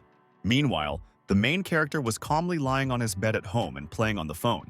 Tan remembered from the original story that those twins he saw at the hotel led a business on prohibited things, and since he found evidence of drug trafficking, he hastened to sell the hotel. Yu was already accustomed to the anger of the Dragon King, because anyway, he could not do anything about it. But he so wanted to live at least once in his life as a person. But the problems had the ability to suddenly fall on his head. At that moment, the system tried to inform Tan about something, but the guy drove it away. After a couple of minutes, Vanya suddenly called him. The young man was surprised and could not understand what she needed. The main character assumed that Bai found the letter he sent to her. In fact, they already knew each other since they belonged to quite eminent families. But the girl did not like the young businessman.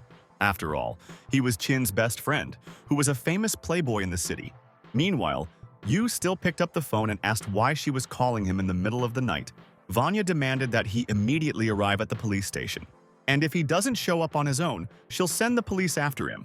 Tang thought that nothing terrible should have happened, because he no longer was responsible for the hotel.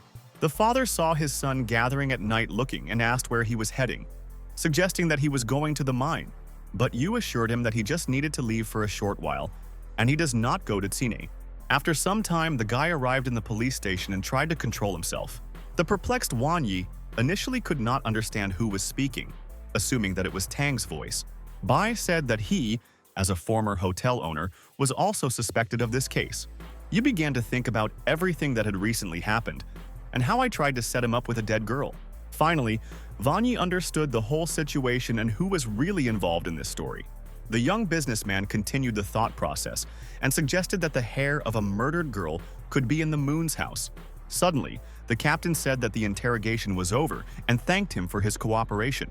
Tan accidentally mentioned a joint dinner with her as an apology. Bai replied that she had a lot to do right now, so dinner would have to be postponed until next time.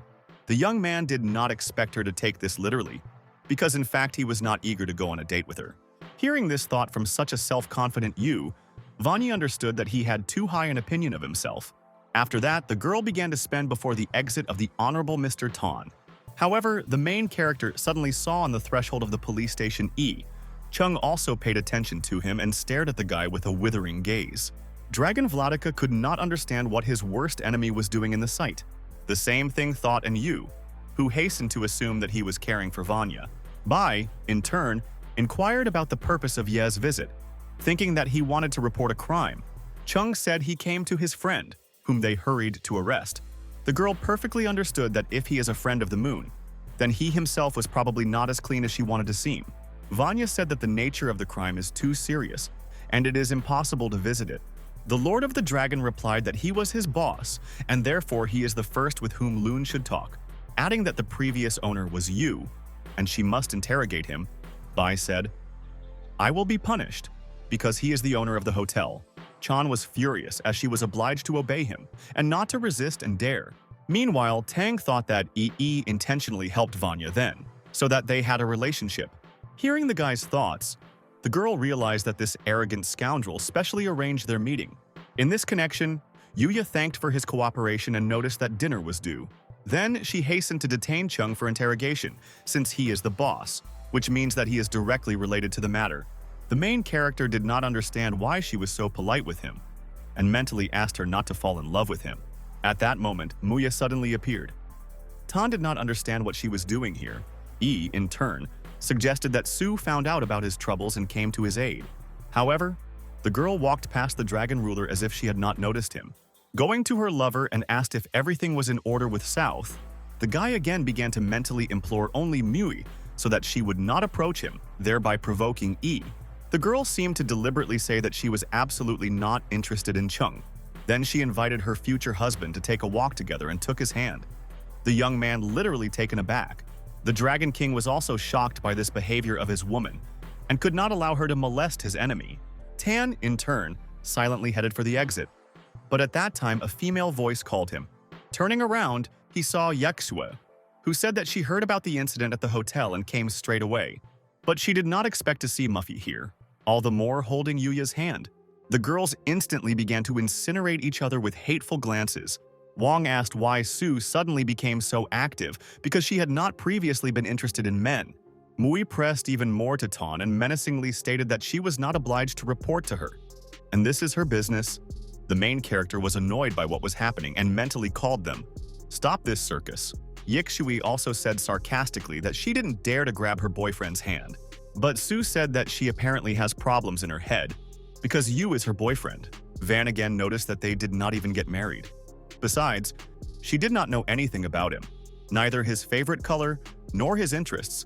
For a moment, Muyue fell silent, as if she did not know what to answer, after which she still said, "The most important thing is that they like each other, and Tan recently threw a party for her birthday." This time, gritting my teeth, Isu fell silent. Then she was visited by one thought that she hastened to implement. Wang took out her mobile phone, intending to show a display of true love. Yu, in turn, understood what she was up to, and mentally began to beg her not to do this. At this time, Vanya could not stand it and immediately drove everyone away since she needed to work. The main character immediately took the distraught rivals by the hands and dragged them out. Chan was generally in shock because the two girls liked him fought for his worst enemy. Passers-by could not understand who this guy is, such that such famous girls went crazy for him. Yu himself was already on the verge of a breakdown because he kept getting into similar situations and was pretty tired of it. After a couple of seconds, Ming drove up by car and smiling asked if Tan had fun. Well, the guy said that they decided to get him out of himself and asked his friend's help. China heard about the incident at the hotel, but he knew that Yu had nothing to do with it and offered him a little to drink. The exhausted young man agreed with pleasure and hurried to get into his car. Thus, two dissatisfied girls remained standing on the sidelines, seeing off their beloved with only a look. Finally, Tan escaped from these crazy young ladies and breathed a sigh of relief. But Ming changed his mind to drink and invited a friend next time he would meet, since he could not get enough sleep and wants to relax. Naturally, Yu agreed with pleasure because the main thing for him was to hide from Su and Wang. Suddenly, he looked at Qing and suggested that he would now feel bad. It is worth noting that the guy was really uneasy of what his exhausted face said. Suddenly, Tan asked if the nightmares have been tormented lately. Qin replied that he really does have horror dreams, and he doesn't understand why. The guy advised him to relax and get a good night's sleep, after which they said goodbye, and the main character got out of his car. Yu knew very well the reason for his friend's poor health from the original story, which is caused by an extremely negative atmosphere in his house, which Ming did not even suspect. In fact, the root of the problems was a jade Buddha, as it was the work of Yi.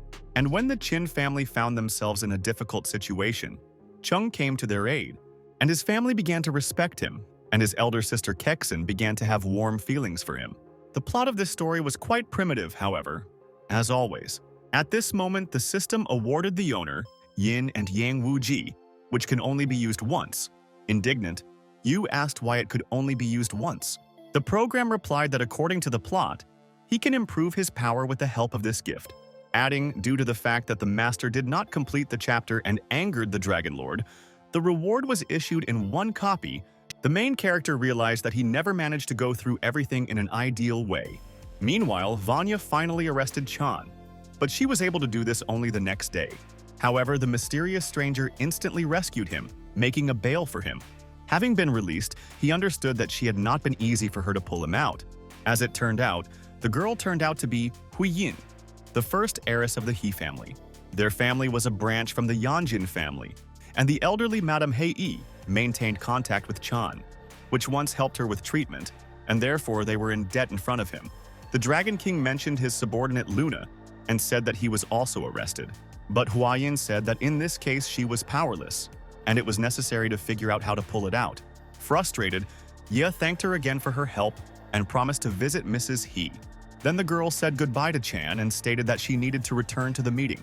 The young lady knew from the words of her grandmother that he would soon become the lord of the world, but she herself doubted this. He thought that very soon the He family would fall at his feet, and the Yanjing clan should hurry up with action. Over the course of several days, Cheng's people made contacts to free Ya as soon as possible. Lun himself no longer expected to be free, especially since the police found the hair of the deceased girl in his house. The problems became more and more serious, and it seemed that he could no longer avoid punishment. But a week later, he was unexpectedly visited by the Dragon Lord. I was truly happy to see the boss. Hopes for liberation arose again in Luna's head, because Ye always found a way to get out. The big man almost shed a man's tear when he saw his patron. Cheng said that there are two news.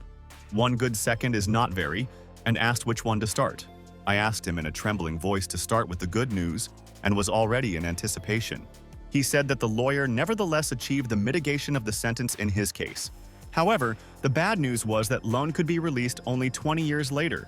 The Qin family, in turn, acted very harmoniously, but his friend would have to endure for a long time. I was finally saddened, and his self-confident ruler hastened to leave. On one of the oldest streets of the city, there was a store of antique goods belonging to the Tan family, where Zhao Gaoshan was responsible for the shop, which in turn has long been serving their clan. Yu decided to visit him. Shen provided him with reports on the turnover of goods for the past month and stated that profits were growing. Tang thanked him for his good work and suddenly heard someone bragging to Miss Qin about his knowledge of feng shui. This male voice was painfully familiar to the main character. The guy literally trembled. Looking out of the door, he saw what he did not expect and did not want to see. The Dragon Lord entered the store in the company of the older sister of his best friend Ming. Kexin asked if he was really special in this. Excessively boastful is said that he was a rather capable person, and before he had even worked as a guard, Tanu did not like what he saw, and he intended to put an upstart in place, becoming reflecting on his deeds in relation to the Min family. Kasin, in turn, began to look around to understand who says it. This voice seemed very familiar. The girl was lost in conjecture. From Yu's thoughts, the young lady realized that Ye was actually the source of their problems and the bad aura in her house. Kasin began to realize that Cheng was only pretending to be a harmless and good person, and in fact, only his external data and not personal qualities attracted it. He noticed that according to his observation in the House of Qin, obvious problems with the atmosphere. In this connection, in order to normalize the aura, offered her an amulet, the manufacture of which took 3 months. Yu understood that most likely the thing was enchanted. He felt sorry for Kexin. Hearing a familiar voice again, the girl again began to look around in search of its owner. After all, if this is all true, then she should start acting. But there is no need to rush so as not to aggravate the situation. Pine decided to pretend and took Cheng's amulet, thanking him for his help. The cunning Dragon Lord said that they were friends and therefore helping was in the order of things. He naively believed that this time he would definitely be able to get Kexin. Then they left. The main character also hastened to get out of the shadows. The guy knew that he would soon visit here to buy a jade decoration, and it will help him hide evil energy. But it is better to do anything with the accessory in order to avoid problems. Tang could not calmly watch as Cheng mocked people, but apparently this was his villainous fate. Suddenly, the young man called out to Gaoshan and kindly asked him to come over. Surprised, Zhao instantly headed towards the master, asking what was the matter. Yu urged him not to sell this jade talisman to anyone except Ye. Shen knew that this is the person who recently entered the store. After the director Van pressed him, the guy had an incentive to become successful. Gao wanted to help him. Tang also asked Zhao to increase the cost of this jewelry to 30 million. After all, he didn't want him to get this thing for a penny, considering it some kind of charity. Gaoshan said that he would do everything in the best possible way because he perfectly understands the master. Ye smiled and said that he was counting on him very much, as it is important. The main character intended to find a way to show Cheng's true colors. After he spoke with the store manager, Tan left the store. Realizing that soon the Dragon King will come for the magical talisman of yin and yang, which was used to balance energy. And if you place it in a place with unstable energy, then after a while it will disappear. Half an hour later, as Yu said, he entered the store and headed for Shane. Seeing the talisman's price tag of 30 million, Chung asked why it cost so much, implying that they had made a mistake with the zeros.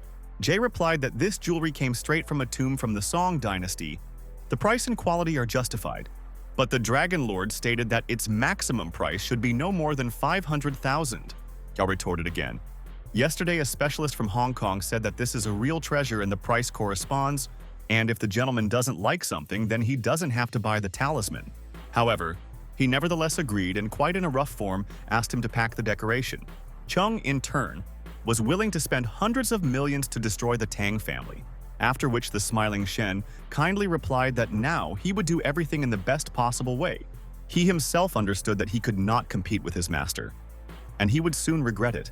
Since Xiao Yue helped Van, his condition has really improved. And after eating, the old man planned to practice calligraphy. Holding a brush in his hand, he tried to write a word, but he suddenly felt worse. The heartbeat became more frequent, and he could not breathe. His grandfather was nervous. Thus, Mr. Wang was once again confined to his bed. Isi worried Zhang. What had happened to Zhang? What happened to her grandfather? Xiao Yu said sadly that his organs suddenly began to fail, but she did not know the reason. Everyone was shocked that even an excellent physician like Yue could not determine the problem. In fact, Zulun had a hand to this, because in the event of the death of the old man, the authorities will cross him. What was not difficult to guess about, and after all, he had enough conscience to create this with his own person. And all for the sake of money. IC literally began to beg Xiao to help her grandfather. She refused to believe that the situation was helpless. Zhang said that her grandfather could help him. But there is also another person who is able to save the old man. Depressed, Wang instantly wondered who the young lady was talking about. Unexpectedly for everyone present, Xiao Yue announced that it was Mr. Tang. Yu, in turn, began to reassure them, assuring them that everything would be fine and he would definitely get better. Isha immediately grabbed his hand and led him to the old man, asking her grandfather immediately to examine. Everyone was quite skeptical about this, because the guy did not understand at all in medicine. The protagonist believed that this was the work of the same, which could not calm down in any way. Tang suddenly discovered that the master's heart was wound with a golden thread, and a silk car was sitting on the heart. And if nothing to do, then the grandfather would die in a day. In this regard, there are several options to save Mr. Wang using the Book of Heaven, according to which it is possible to use about 10 types of medicinal herbs. At this moment, Yue and Yixue learned that they both heard Yu's reasoning, which they asked each other about. Van realized why she brought the young man to hear the course of his thoughts with the help of an inner voice. Xiao unexpectedly stated that she remembered one recipe, but for this, she would need several drugs. Wang immediately called on everyone to leave the room so as not to disturb the doctor. The protagonist asked if he was at the moment, but Isu pulled him along. Having stated that she wanted to tell him something very important, the guy became wary. Yu could not understand what exactly the conversation would be about, and why such seriousness. The girl said that recently everything was fine with her grandfather, and therefore she believes that he was poisoned. Tan agreed with her and said that this option cannot be excluded, after which the young businessman thought that if it is not Cheng, then it is Zhulong, because the silkworm cannot be away from its owner. Isha was horrified, but in fact she suspected her cousin. Moreover, recently he again contacted the King of the Dragons, and it is quite possible that they discussed it. Meanwhile, the girl quietly approached Yu and slowly laid her head on his shoulder, saving that if he behaves well, she will put on a rabbit costume. The guy said that he was unnecessarily and asked her not to lean on him. She liked the young man more and more. Isu was happy, was next to him. Suddenly, a loud scream rang out in the house. No one understood what was happening. The girl turned and saw one of the relatives asked what happened. The guy happily told her that Dr. Jiang had cured Mr. Wang. Yixue, in turn, sighed with relief and even allowed herself to smile. The main character thought that it was very helpful, since he also worried about the old man. At this time, grandfather gradually came to his senses and slowly opened his eyes. The worried Miss Van asked him how he feels. At that moment, Tana suddenly called Qin, and he hastened to pick up the phone. Ming asked him to help him in one case connected with Feng Shui. As he understood this, Yu asked him to wait for a while because he was currently visiting the Wang family. After the young businessman left their home, Yixue instantly called everyone to the main hall, and with an extremely dissatisfied face, she said that she would like to discuss one important point. Julin was nervous because he did not expect that Yue could heal the old man, but his sister should not have learned about his involvement. He naively believed that she had no evidence and therefore everything would be fine. Suddenly embittered, Isha called a cousin to her and grabbed him by the clothes. Then she tumbled him to the floor and ordered him to kneel, which Julun did. The relatives did not understand the girl's behavior and began to demand an explanation. The brother himself, also pretending, asked what happened and why she was doing so.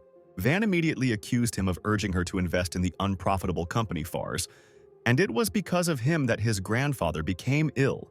The guy replied that he really made a mistake with the company, but he did not harm the old man and could not do such a thing. Rulong's angry mother demanded that Yixue provide evidence of her accusation. The young lady said ominously that she actually had irrefutable evidence. At that moment, Li Dashin came to them. He was the vice president of the company, who entered into a conspiracy with Julin. Miss Wang's cousin was shocked by what was happening and did not believe his eyes. While Dashin decided to confess to conspiracy and all his fraud, hearing this, Zhulong's father became furious and immediately began to punish his son. Subsequently, which he began to literally beat him because he hated those who harmed his family. But most importantly, his son dared to encroach on the old man's life, which was usually punishable by death. Those present only coldly watched what was happening, without saying a word. Suddenly, Isu said that he did not act himself, and only succumbed to the manipulation of Yi. The entire family desired revenge and intended to destroy the Dragon King. After some time, they began searching for him in order to strike back. Also, absolutely all companies started a war against the Dragon Soul organization. Meanwhile, the Qin family invited several feng shui experts to get rid of the negative aura in the house. Experts came from all over the country. The reward amounted to 10 billion. As soon as the main character arrived, he saw his worst enemy Chan, arrogant. Ye asked Kexen if his talisman was effective. Fortunately, the girl finally figured out the situation with the help of Tan's voice.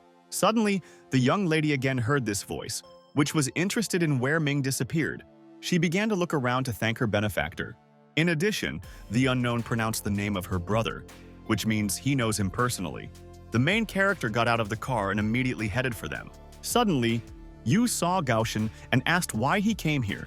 Zhao, in turn, replied that he could not miss such an exciting show. Tang became somewhat wary and could not understand what exactly Shen was talking about. He himself said that he hoped for his luck and uncle will be able to get a reward. In fact, he was ready to try hard for the master and see who else could cope. At that moment, Ming appeared on the horizon and asked what happened. The guy asked why he was so sad, because today his problem would be solved. Qin sadly said that he had no idea how to end all this, and if someone helped him, he would be happy. However, the main character assured him that today they would be lucky and everything would work out. At this time, Yi went inside and saw a huge number of people who wanted to help, because the Qin family is now in an unprofitable position. One of them unexpectedly stated that Chan was not a place here, and he was obliged to leave immediately. Dragon Vladika said that he just wants to help, and if he doesn't work out, he is ready to publicly apologize. The guy, in turn, decided to give him the opportunity to demonstrate his abilities. He instantly took out a certain magical talisman from his pocket. Everyone froze in anticipation. Then he sprinkled him with his blood, and the talisman began to act. Suddenly, he glowed with a bright light, illuminating the entire room. Those present were impressed by his skills. One of them even said that he had never seen anything like it. But suddenly Zhao shouted that they should get rid of this rogue as they could help them. Only Mr. Yu. Tan, in turn, did not understand what he was planning and what he was talking about. Deshin asked Gao why he got this idea, because the dark energy had disappeared. But Shen hastened to convince him otherwise and urged him to take a closer look. Black smoke was visible in the room, which was instantly absorbed by the jade amulet. Zhao smiled. Suddenly people felt something and wondered what had happened, and only Tang understood that everything went not on his own, and the plot again wrapped the wrong direction. The same smiling administrator Gaoshan called the young man to action. Perplexed, Yu asked what exactly he needed to do. At that moment, his pocket shone with a bright light. The surprised guy reached out with his hand to find out what it was. Taking out a jade talisman from his jacket pocket, Tang could not understand who had given it to him. A moment later, a golden glow illuminated the room and saved it from dirty energy. One of the guests joyfully noticed that Mr. Yu really helped them. Thus, the young businessman was once again framed, and the script went downhill. The embittered Chung could hardly restrain himself because everyone should have thanked him. Instead, he made him a laughingstock, and the Dragon King began to seethe with anger. He wanted to kill everyone present. Their satisfied smiles irritated him greatly. Especially, he wanted to trample this Yu, since he sets him up for the third time. Kexen realized that in such a state, Ye could harm her family, which could not be allowed. Due to this, the girl suddenly grabbed the Jade Buddha figurine.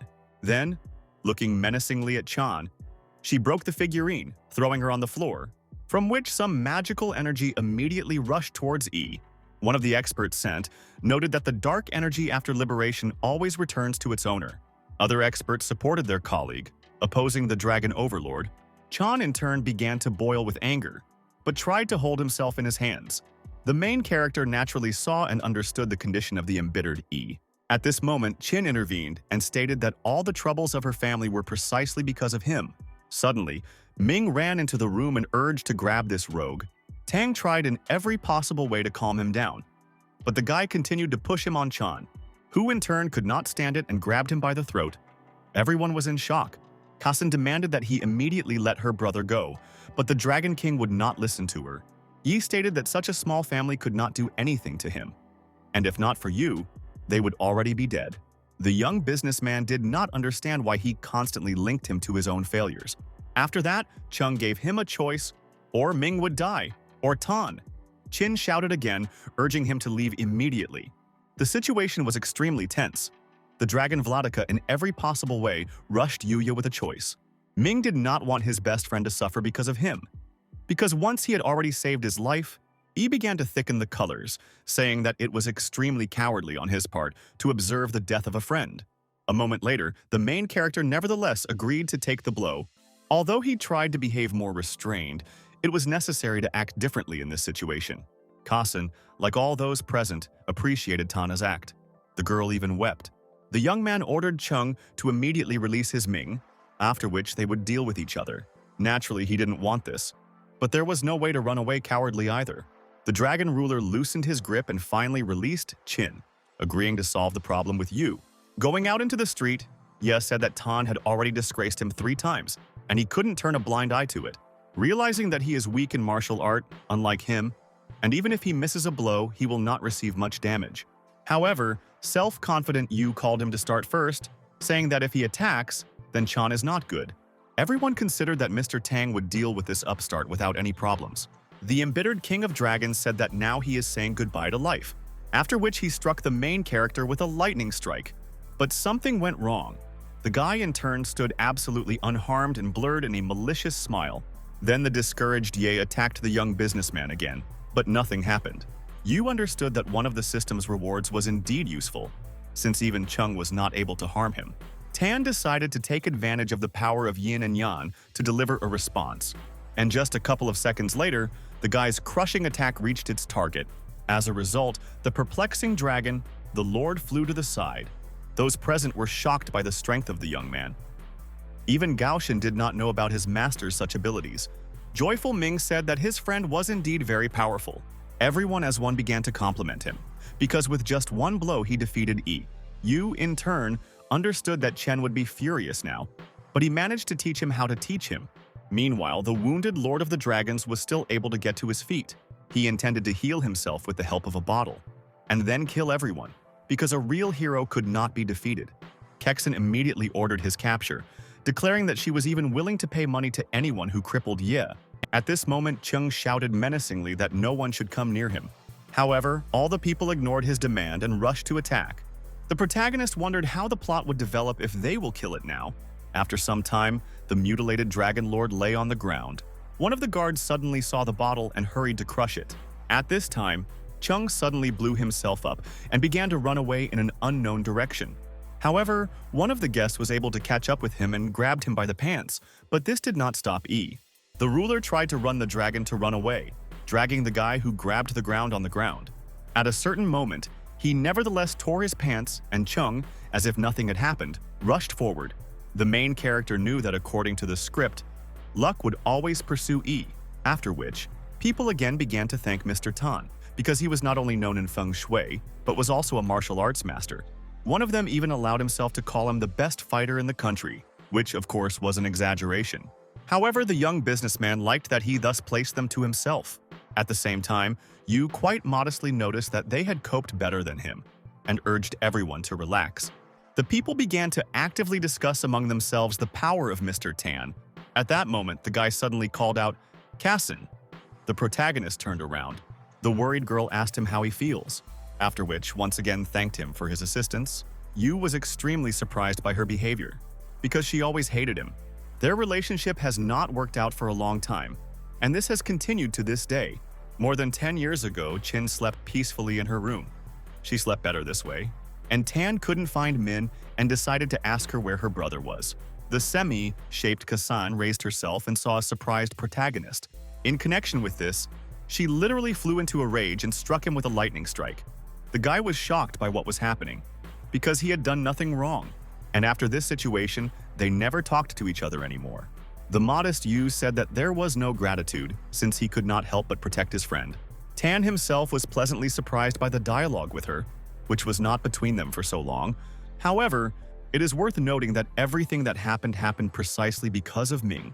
It turns out that he set everything up, taking into account his mental abilities, which is what my sister thought.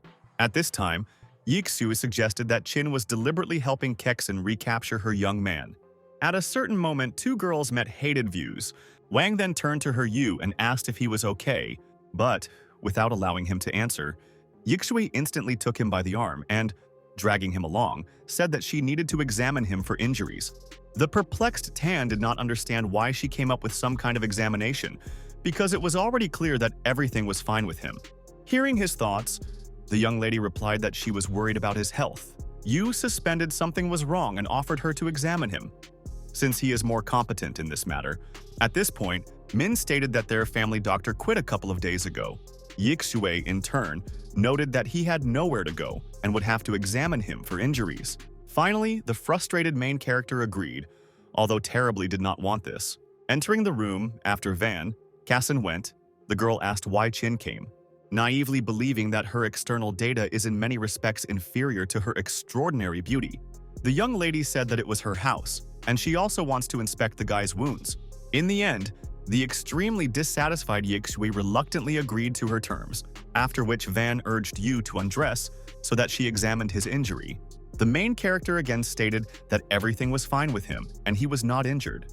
The girl insisted that he at least unbuttoned his shirt, then touching his chest, asked if she had her hurt. Tan awkwardly replied that nothing was bothering him and hurried to button up his shirt. Smiling, Yixue patted him on the back and urged him not to be shy, saying that she wanted the best.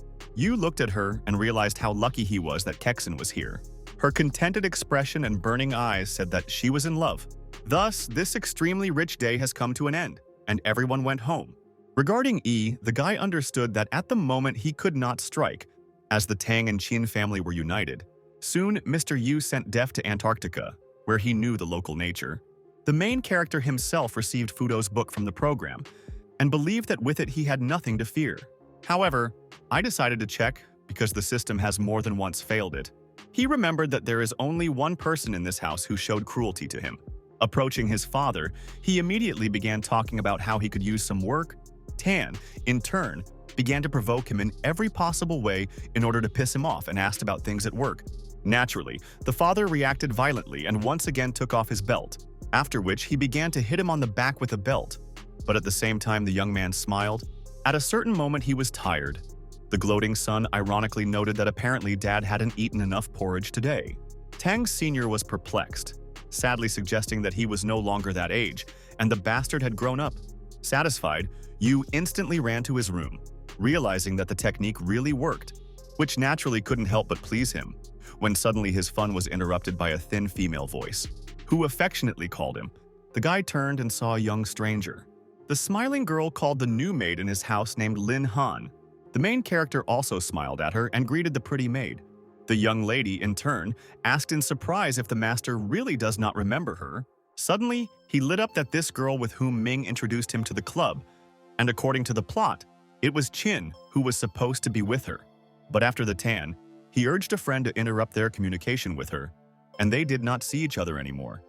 He tried to understand why she came to his house. Yu suggested that it was Chan already began to act, and decided to take revenge on him. The guy asked if she had already worked as a maid. Lin stated that she was able to wash, cook, and clean. The young businessman noted that it is not easy to work in their house because his family is dominant in the city. But a confident young lady replied that she would succeed, and there was no reason for concern.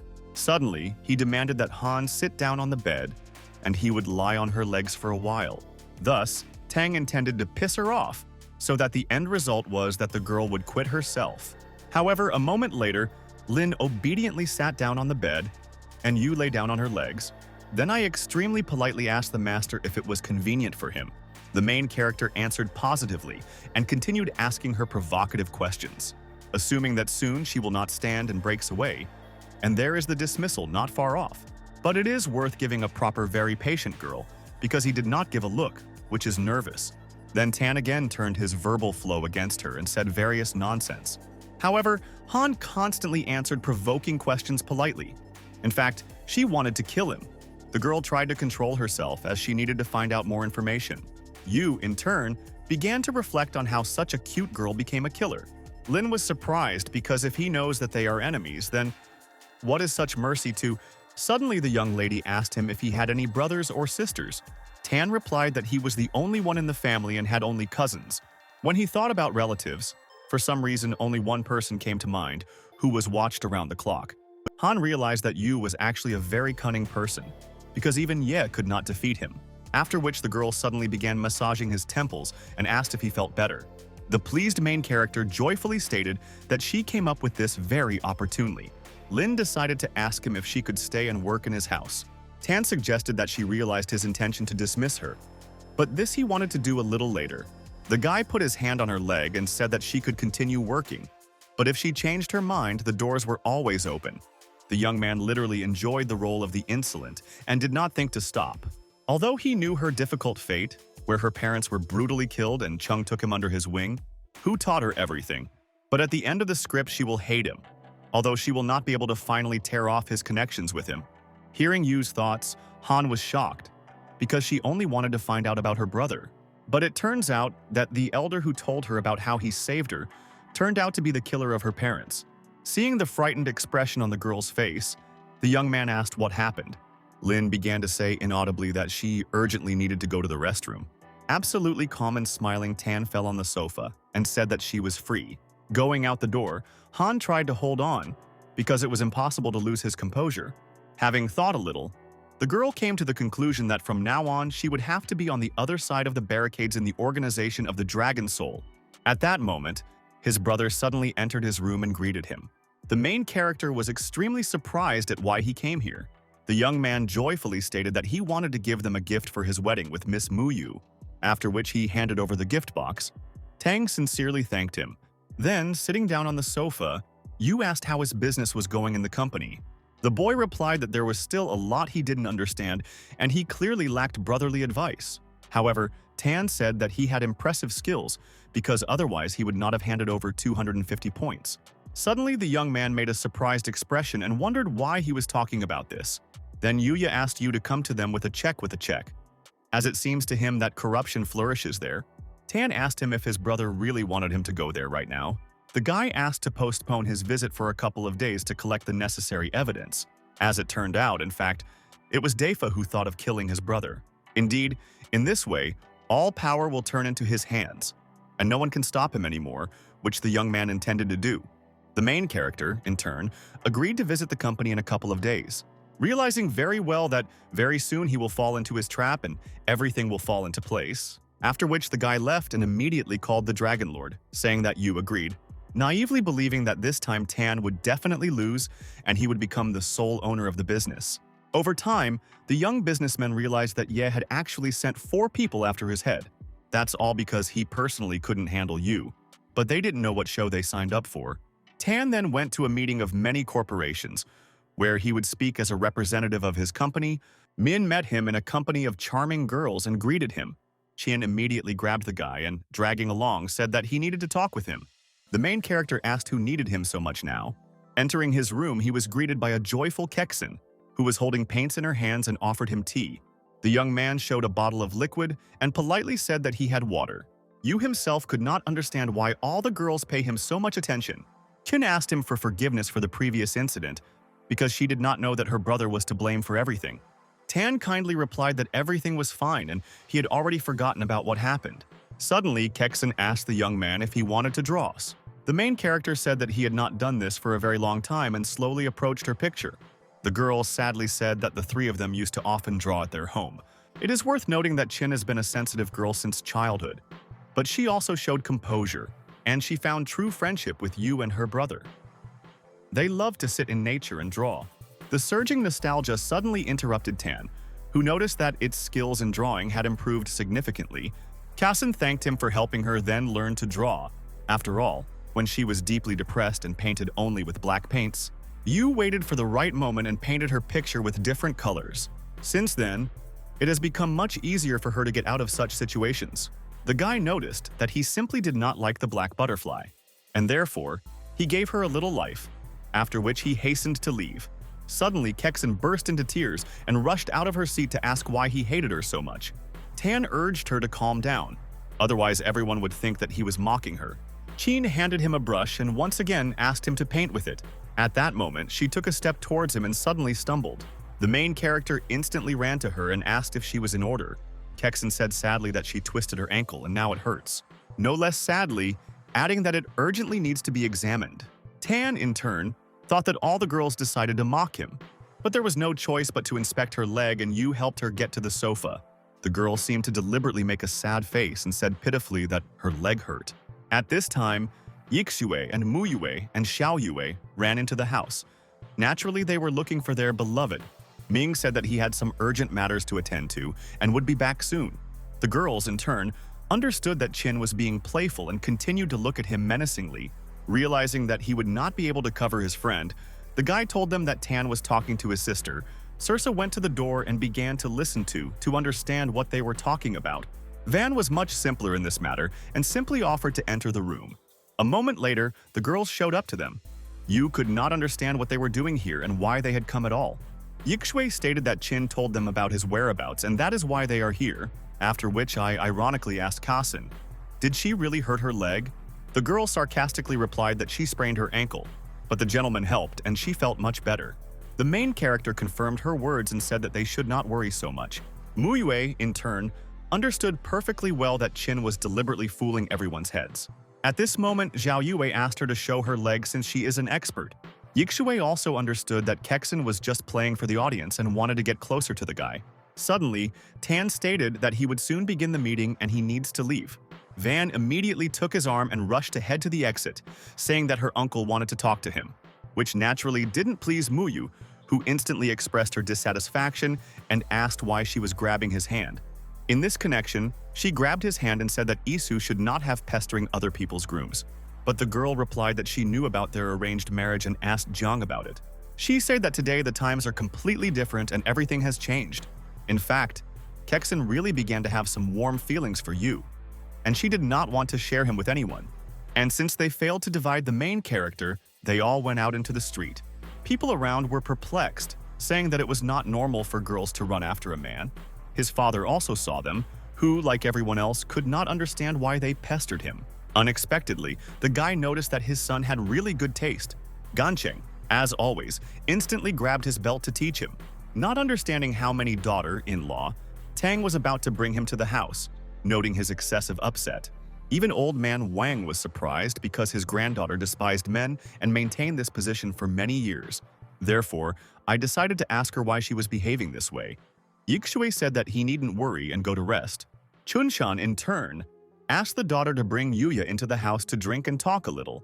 Muye realized that everything was actually fine, and her father's advice really suited her. At that moment, Min approached his sister and asked if she liked his friend. Kazin said that she was more interested in him and no more. Joyful Chin suggested that very soon he would become his brother-in-law. Then he took the phone and said that this moment needed to be captured. Then he turned the phone on him and noticed that this was the most romantic person in the city. Meanwhile, the Dragon Lord's injuries in the hospital had time to heal. Having seen a picture on the internet of his worst enemy in the company of all his potential girlfriends, he literally came into rabies from such a vile act of a young businessman. Chan thought that the team is a gloomy reaper, as if he could deal with this upstart. Finally, the main character returned home, where a submissive maid was already waiting for him and invited him to lie down. Satisfied, Tan again, with pleasure, lay down on her feet. Lin did not understand why she would not resist him, but since she had nowhere to go, she continued to play the role of a servant. Yuya, in turn, liked such a time to be able to handle the house, where it is extremely safe and no one is trying to kill him. Hearing his thoughts, the girl assumed that Ye was again trying to deal with the master. The guy was thinking about how he could go out now if everyone thought he was a gigolo. At this time, his phone rang. The young man hurried to answer his friend. Min stated that if he was free, he would like to discuss the topic of their previous conversation. Tan replied that he would soon arrive at the office, but he himself wondered if someone had started to act again. Suddenly, Lin lit up that 4 gloomy reaps could attack him, but she could not allow this to happen and began to think about a further plan of action. Meanwhile, Yu went to look for Royu, but his combat power was not enough. In connection with this, he needed allies, because even cannon fodder was scarce. A moment later, he was met by the recently hired smiling actor of the Tan family. The main character realized that he was an extremely powerful person and such people are rarely seen in this day and age. Yu called him to get at the right time because, along the way, he will meet someone to teach. The guy didn't fully understand what exactly he was talking about because people with his status tend to talk nonsense, after which the extremely confident Tang hurried him to go to Royu. At this time, 4 Reapers already expected the arrival of their goal. Their leader said that 20 minutes should be enough for preparation. Then he asked the others if they knew about the current situation. All as one, they replied that they were well aware of this. The leader said that he had harmed their leader, Ye, and therefore he should not be pitied, adding that about 100 billion had already been spent because of the Dragon Lord, but today's mission must be completed, even if not for Chung's sake, but for Mr. Lu's. After all, if it were not his relationship with the former Dragon Overlord, then Lu would definitely become new. And after the task, it is necessary to transfer the command to him, since he deserved it. At this time, Yu rushed in his car with his assistants to the mountain, where the killers were already waiting for him. The Gloomy Reapers, in turn, noticed their main goal and began to act. One of them walked towards the young businessman's car and quietly threw a knife at him. The main character managed to pay attention to him and saw a dagger in front of him. At that moment, the brother asked Tan to go out and discuss the current situation with them. Enchanting in a malicious smile, Yu said that he would just go to sort things out. After all, he knew perfectly well that he was in cahoots with them. So it was interesting to watch what was happening. The brother got out of the car and walked towards the killers to supposedly solve the problem. At a certain moment, one of the Grim Reapers hit him lightly on the head. As a result, the guy collapsed unconscious on the ground, which was an extremely implausible moment. After that, Yu got out of the car and noticed that the group of the accomplices of E arrived in time. The leader stated that those who know too much always die first. The main character knew that they were dangerous, and, as a rule, one blow was enough for them to destroy the target. After a couple of seconds, he held a lightning attack towards Tan, but the young man did not get any damage. The Gloomy Reaper was in the deepest bewilderment, because usually everything is accurate and vice versa. Yu, in turn, began to mock him, saying that he had not eaten much porridge today. What took the killer from himself? And he again hit him, but there was no effect. It seemed that the masculine dignity of the hired killer was hurt to the maximum, after which the others came to his aid and began also unsuccessfully trying to harm Tan. The Reapers couldn't figure out how he didn't take damage from the combined attack. The smiling guy didn't even move, and then completely beat up the ridiculous killers. Finally, shocked mercenaries realized that they would not cope with him, and they were never humiliated. But at the same time, they tried their luck again, simultaneously attacking the impenetrable young man. The actor could not even think that the gentleman was talking about hired killers. Realizing that he clearly underestimated the master and in vain treated him poorly.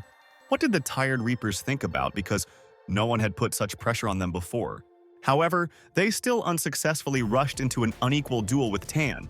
Yu, in turn, noticed that they were too weak and he has no desire to continue this circus. The main character understood perfectly well that he could inadvertently kill them if they continued to attack. One of the mercenaries asked the impenetrable guy what he wanted to say. Tan repeated once again for those who were especially dull that they were all nothing against him. The mercenaries were already aware of his strength, comparable only to one person, Mr. Lu. At that moment, a joyful young man called out his assistant Juan. The actor realized that Yu wanted him to take care of these ridiculous killers. And a moment later, all the Grim Reapers were tied up, and the satisfied Juan reported to his master about the work done. after which he asked what he should do next. Tan asked to take them to the police station. Lin, who hid behind a tree, watched everything that happened. She was shocked by the strength of the young businessman, realizing that in fact he could have easily killed her, but for some reason he didn't do it. Suddenly it dawned on the girl that the main character liked her, and that's why he left her alive. Han understood that only with Yu could she feel safe. The guy hurried to take Joyu to the emergency room. After he left the hospital, he decided to call his uncle and tell him what happened. Then, a dissatisfied Tang asked the system why all the characters always appear ahead of time. The program in turn began to reassure the owner, saying that everything should be like that. Then the young man decided to take back his well-deserved reward and asked the system for it, which suddenly informed him that his reward had already been sent. The perplexed Yu asked who and where exactly she sent his gift. In fact, the courier sent by Tang was already on the plane, heading to Africa. Meanwhile, Yi was nervous, because the gloomy reapers had to contact him half a day ago. Chung refused to believe that the young businessman could cope with mercenaries. Unexpectedly, Hoyin came to him and asked why he called her. Dragon Vladika said that he could not contact his subordinates and he needs her help. He replied that he should not look for them, since the Grim Reapers were in prison. Ye was taken aback. A couple of minutes later, his younger brother Lu Junzhuo came into his room. Chung asked him when he had time to return, because he had to be on a mission in France. Junzhuo replied that he had heard about the fate of the Reapers and therefore decided to personally help his brother. But the Dragon King did not believe this, suggesting that he was sent here by the old man. Lu noticed that it was the old man and his mentor who asked him to quickly complete the task and fly to Suhan. Ye noticed that his younger brother had changed somewhat and asked him if he had made a breakthrough. Junzhuo understood that he had become stronger than his brother, who was still at the average level. Chung also realized that Lu was marking his place. But if he made a breakthrough in the near future, then no one could compare with him. The young man decided to give the dragon ruler the opportunity to rest and heal his wounds, after which he went to the exit with Miss He, who suggested that the next leader of the city of Suhan would be Lu. After all, if this is really, then they are completely afraid of them. Confident Junzhou believed that he would soon take the throne from his older brother. At this time, in the Tang Company office, the newly minted secretary continued to play video games. Seeing her, the main character was surprised that she was still busy with his ridiculous task, and she even got a taste for the gaming industry. Suddenly, the girl noticed the boss. Yu asked the young lady if she knew what day she was. The girl answered negatively. The extremely surprised guy said that today was her birthday, and she conveniently forgot about him. In fact, assassins don't celebrate their birthdays, but she was touched that her boss remembered this special day. Tan said that in general, the company has a rule for everyone to celebrate its name day, and invited her to celebrate together. The assistant was in shock, because the master himself volunteered to help her spend a birthday. The main character unexpectedly offered Qi to buy her new things. The girl was surprised. Tang said that she constantly walks in a business suit and she needs something more elegant. Yin agreed with pleasure, catching herself thinking that Yu was the only one who didn't treat her like a killer. Seeing a store of musical instruments, the guy suddenly suggested visiting him. Qi in turn was dumbfounded and naturally answered positively. Then she asked how he knew that she liked art. The teenager broke into a cute smile and said that he immediately noticed this.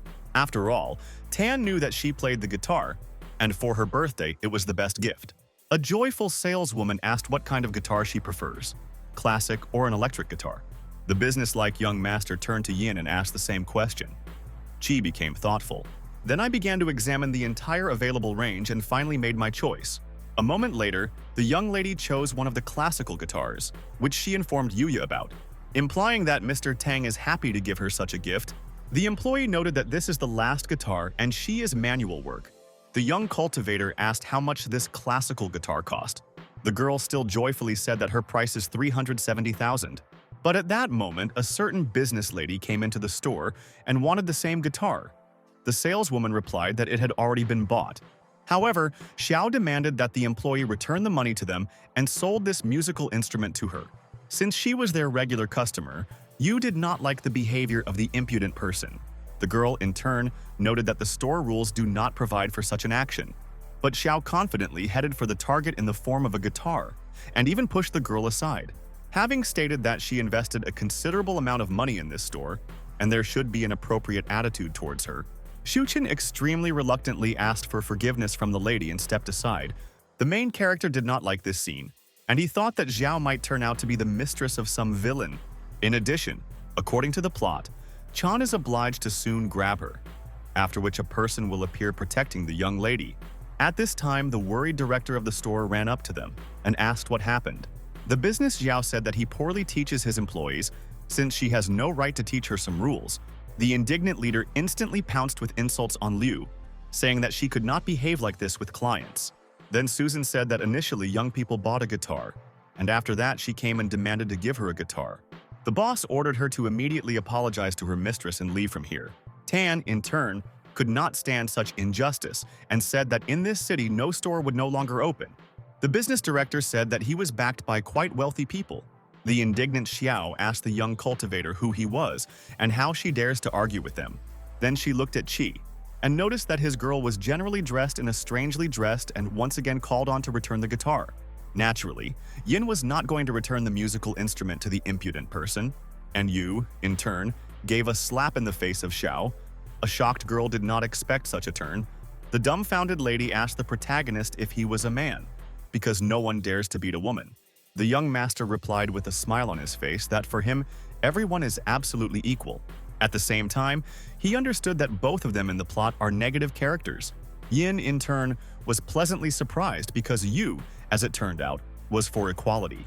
At that moment, Han entered the room, whom Xiao asked to deal with the teenager because he hit her.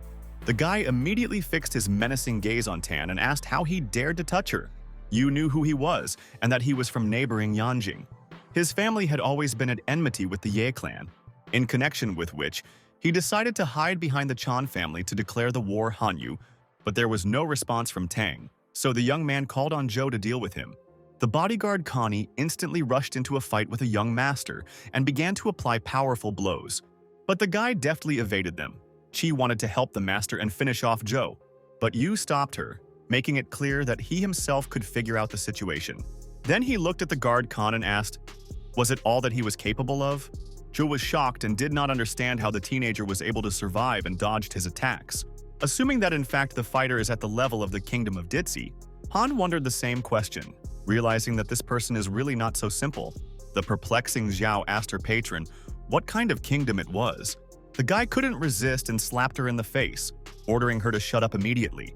Then he apologized for the behavior of his passion. Tan asked if he knew the family of Yanjin. Han was puzzled, because according to his information, the Ye family had not existed for more than 20 years. Suddenly, Yu announced that the heir of their clan had appeared to take revenge on those who had participated in the extermination of his family. The main character also said that the first thing he would do was deal with the Han family. The shocked guy turned to his bodyguard and apologized to him. Zhu realized that the young master intends to take his place. He proudly accepted his fate. Then I asked Yui if he could be free. The answer was negative. The young cultivator, in turn, extremely convincingly asked him to stay. The frightened Zhou did not understand what would happen next and silently stood aside. After a certain time, the guard rushed to the store and saw Tana. The guy asked him what happened, because he received a challenge from the seller about an emergency. Yu immediately ordered him to contact the owner of this store and dismiss the current director, and to appoint Liu instead. The bodyguard immediately began to carry out the order and tried to reach Chen by phone. Tan was pleased with himself and, blurred in a smile, looked at the charming Chai. The assistant Yuya, meanwhile, could not get through to Yi, from which he came into rabies. The teenager perfectly understood that now Chen had problems and all his plans to end, and the Tang family will finally be safe. The young man thought it was time to rest. Yin admired her master and smiled sweetly, looking at him. Soon they hastened to leave the store and went for a walk. They also visited the amusement park where they decided to play video games. For Qi, it was an unforgettable birthday. Then Yu asked her what she would still like to do. A joyful Yin replied that it was a wonderful day and it was time for them to return. Tan volunteered to spend her home, since by that time the evening had already come. A few minutes later, with a walking step, they got to the house of Qi. The girl thanked Yu for a great day, then went into her apartment. Suddenly, she again opened the front door and called out to the teenager.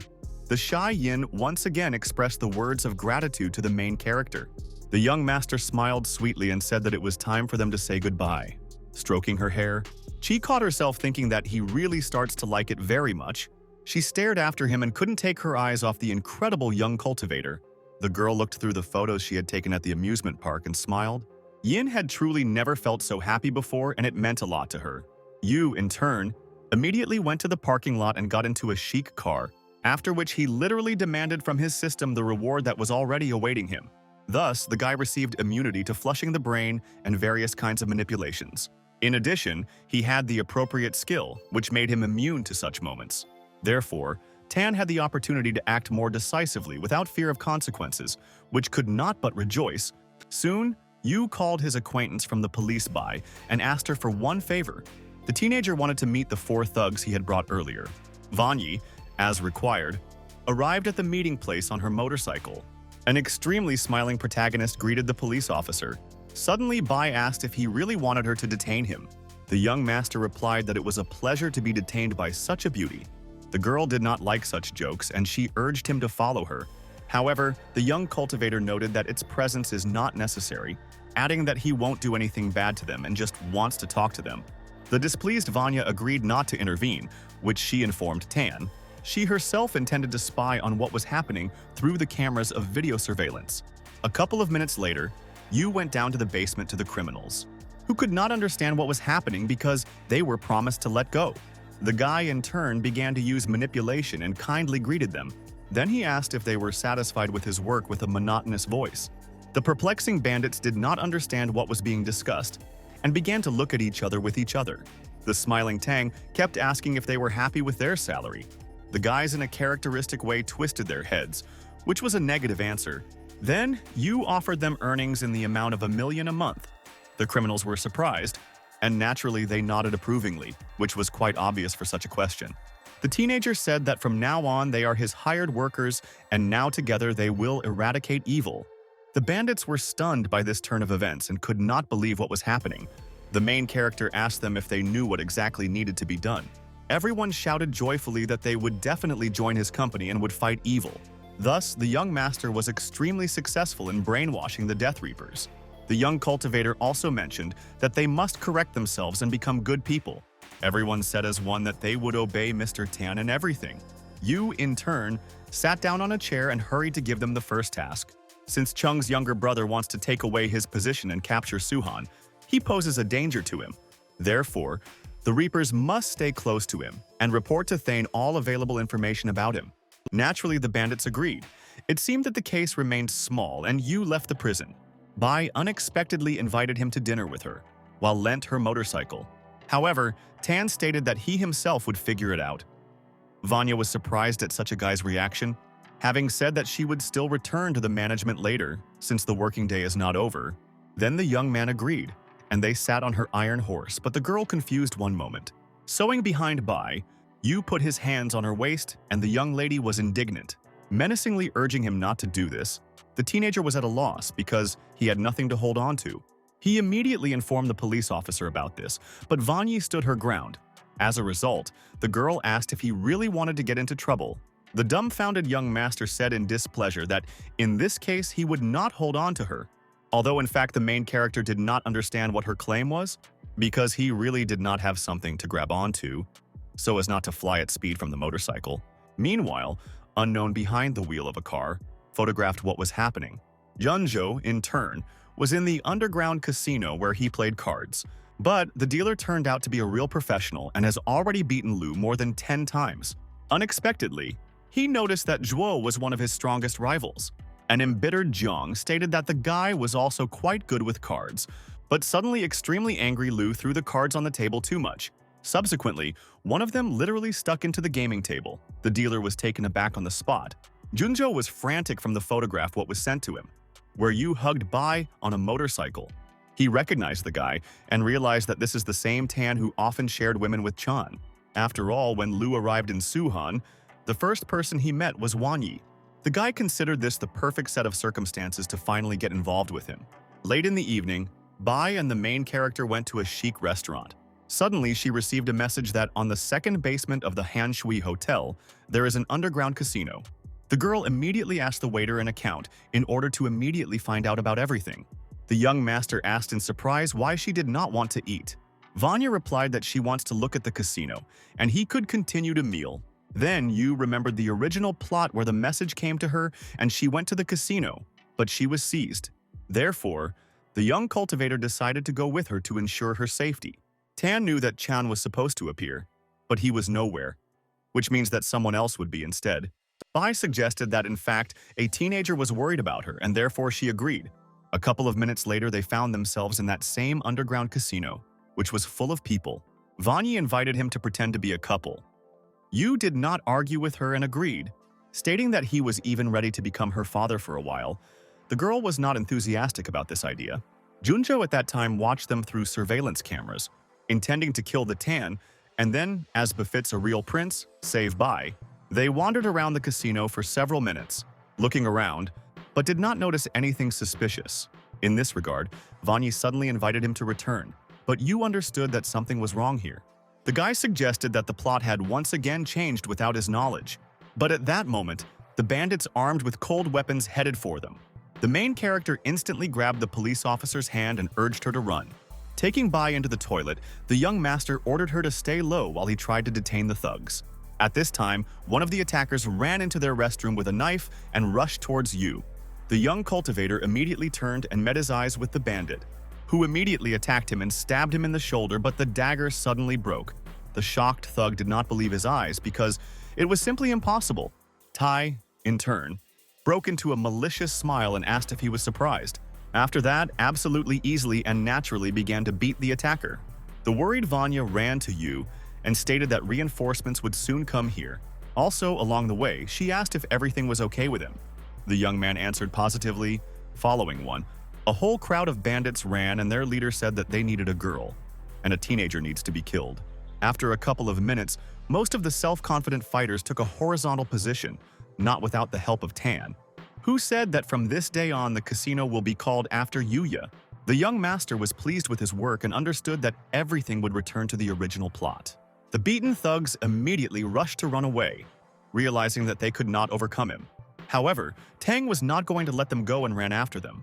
Suddenly, Bai stopped him, speaking that he was blood. Besides, these discharges were clearly enough.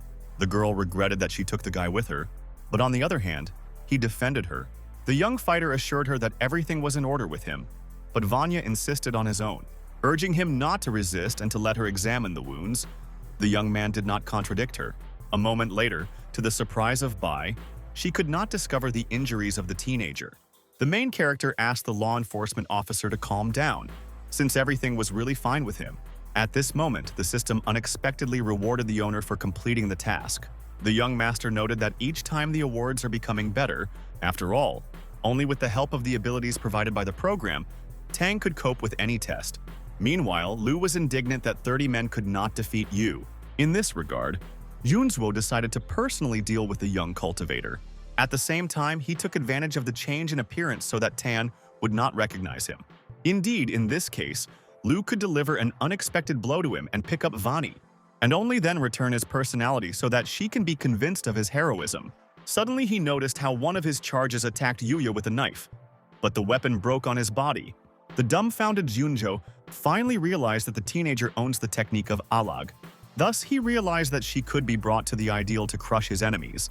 Moments later, Zhuo pounced on Tang and began striking him with a series of blows. The young man, in turn, stood on his feet, although he did not expect a sudden attack. But he understood one thing. The fighter is trying to destroy his miraculous technique. Suddenly, Lu asked if he was sure that he had learned to use the Akal technique 100%. Then Yu realized that it was actually Zheng, and he came right after Cheng left. Zhuo, in turn, smiled and said that for Tan there would be no tomorrow. The protagonist understood that the Alag technique should not be used against him, which means that the gloomy higher beginning should be used. The young master did not fall into such situations for a long time, where there was such a serious enemy. And besides, everything once again did not go according to the script, which has already become a certain tradition. After all, until recently, the young cultivator's journey followed an original plot. However, it was impossible to track when exactly the script began to change. Junjo suggested that the guy prays before his inevitable death, which is what he asked him.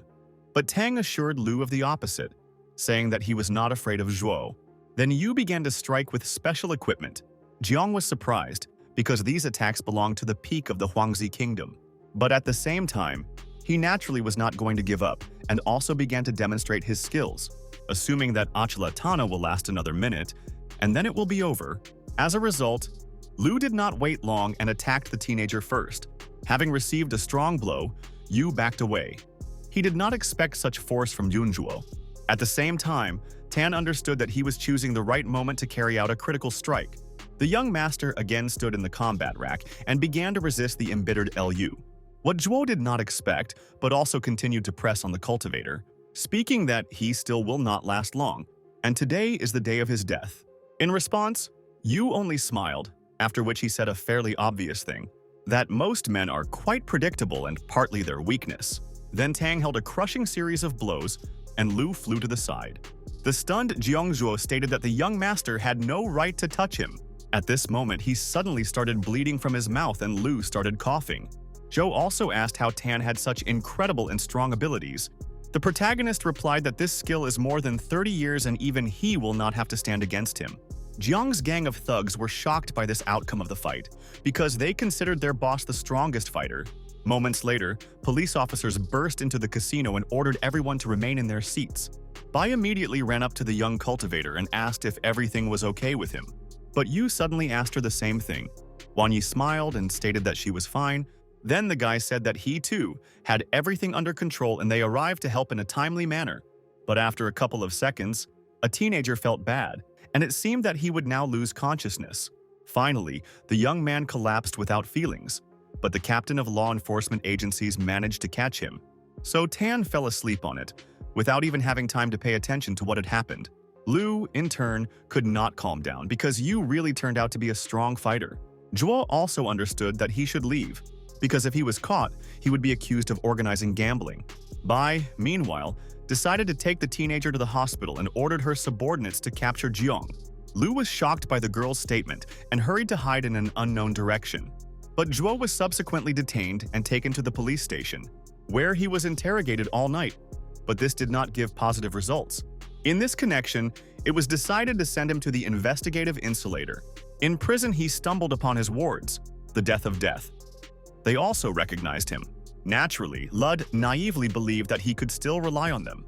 Therefore, Zunzhou absolutely calmly told them his next plan of action. They collected the such necessary information for their new boss in the person of Tana. Meanwhile, the protagonist was in the hospital. Soon a Bei visited him. The doctor told Vanya that her boyfriend was in perfect order and he only needed to relax a bit. The girl immediately began to deny and say that in fact he was not her boyfriend. The doctor was at a loss because he saw with his own eyes how they hugged.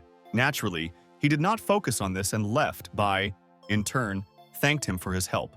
Then she entered the ward where the young cultivator was sleeping and looked at him for a long time.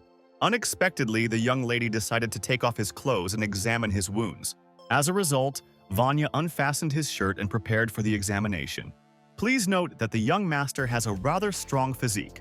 At the same time, his torso was muscular and looked quite convincing. However, Bai never found any injuries on Yu's body, which was strange.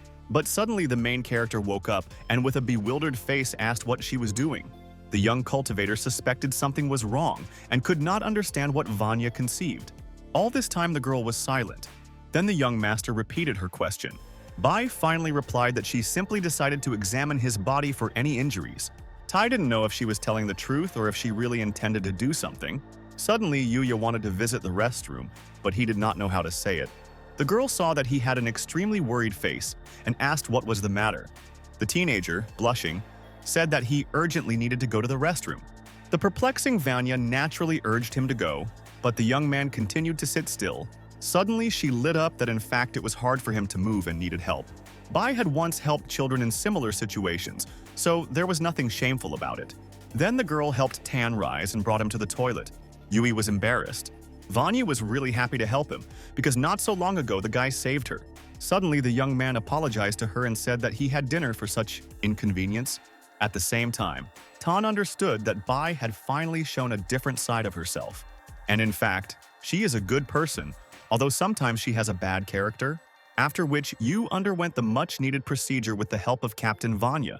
By that time, Muya was racing in the hospital, which was alarmed by what had happened. After all, she was informed that her beloved got into trouble in an underground casino.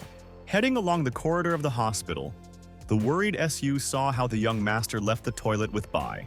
Vanya held a young cultivator by the hand and suddenly they met with their eyes with Muya. The girl became furious. She had only one obsessive question: why you came out of the restroom with the police captain? Bai was also embarrassed. She noticed that Sue came in a timely manner and asked her to help Tang. The young lady decided not to focus on this and agreed to contribute to the teenager. Although she could not drive out the situation out of her thoughts, realizing that in fact everything was in order with him, Sue realized that she needed to come earlier to find out for sure what Wani had helped him with in the restroom. Yu himself assumed that Muyue really cared about him and had changed for the better. By tradition, the girl heard his thoughts and caught herself thinking that she had not previously worried about him so much.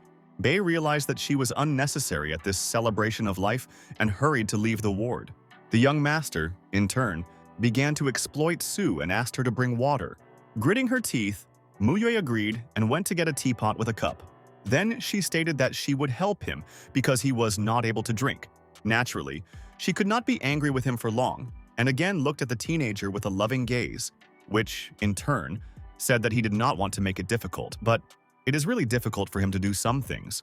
Thinking that he needs to drink less so that next time he won't ask Sue to take him to the toilet, Muyue was shocked by Tana's thoughts but finally calmed down. After all, she realized that Bai was actually helping him go to the restroom. For a certain time, the SU dutifully helped the main character in everything. Then she suddenly asked to tell her what happened in the casino. The young master explained that they had dinner with Vanya and then went to the casino. Having told this story, the young cultivator became embarrassed, because usually they did not talk with the late manner and heart to heart. Instead, their dialogue lasted no more than 3 minutes, and all his memories were connected with how he tried to please her. Mui also did not know how to support the conversation and for the most part was silent. Then she suddenly said that he was probably tired and needed a good rest. The teenager agreed with this idea since he was really very tired and lay on the bed. Sue was in shock from herself, because earlier she did not want to be with him nearby, but now she was ready to sit silently. Soon the girl left, and the system awarded the owner another reward in the form of hints on the plot. As a result of the instructions of the program, Tan matured a reliable plan of action, and as soon as Yui completely recovered his strength, he went to his home, where the joyful Lin was waiting for him. The young lady literally rushed into her owner's arms. Speaking about the fact that he had finally returned home, the teenager smiled in response. Then he asked why she was still not sleeping, because it was too late. Soon they went to the head of the protagonist, where Han immediately began to clean. Lin noted that she had a lot of things to do in the afternoon, and therefore she wants to go in the room now. Naturally, she had nothing to do. The girl was simply very worried about the gentleman. The young master decided to reward her for his efforts and offered to arrange a photo-s. Of course, Han agreed with pleasure, because every girl loved to pose in front of the camera. The young cultivator said that they need to emphasize her youth and beauty. Suddenly, Yu remembered that it would be better to help her find at least some information about her parents. Lin, in turn, was pleasantly surprised by such care from Tan. As a result, her affection for him began to grow rapidly. But there was still work to be done.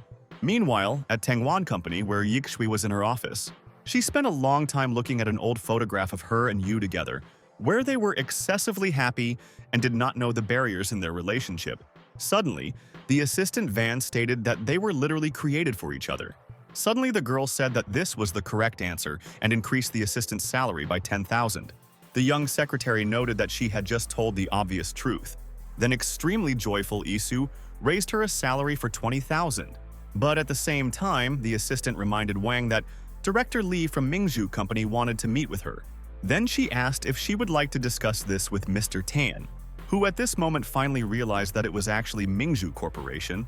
Also sitting in his car, Yu remembered what happened in the original story. After all, when Yixue went to negotiate, she was heavily drugged with illegal substances. Thus, the Lord of the Dragons of Yi will not be able to realize his plan into reality, because Tan knew about everything in advance. However, in view of the changes in the script, the role of Chan is now played by Lu. The main character immediately sent a message to the Deaths of Death. The young master himself hurried to the airport, where he was already waiting for a pleased Van. The girl, in turn, looked charming as always and tried to make a lasting impression on Yuya. Many male representatives began to turn in her direction. At that moment, a certain head of the Juhei Corporation named Liu approached her and tried to get acquainted. But IC said that he was older than her father and he should find a corresponding woman to himself. The man was shocked by such a sharp statement from the girl and immediately fell silent. Then Van saw in the crowd the people of her beloved young cultivator. She waved her hand elegantly, calling him her beloved, which came as a surprise to Yu, which is extremely reluctant, but reciprocated her, heading in her direction. At this time, director Lee was with Junzhuo at the Four Seasons Hotel. The girl called on Lu to help others with such outstanding medical abilities. The guy agreed, realizing that he needed to make some concessions. Then I wanted to tell something important, but the director did not let him finish, stating that she will do anything for him and he has nothing to worry about at all. A moment later, the assistant informed her that Ms. Wang had arrived, and Jefei asked to let them in. Seeing the incredible handsome Tan, Lee realized that in any way he was obliged to take possession of him. They soon greeted each other, Fei being extremely polite. Then she turned her satisfied gaze to the main character and asked what his name was. The young master instantly realized that this woman was not evenly breathing to him. Yixue stated that this is her boyfriend and his name is Yu, and he heads the Tang Company and owns shares in her company. Naturally, Van also noticed the predatory gaze of the fat woman, and she did not like it. Suifei, in turn, did not hesitate to write down compliments to the young man in the presence of Izai. The young cultivator decided to besiege her a little and said that he had just left the restroom and could not shake her hand. Lee was not at a loss and smiling.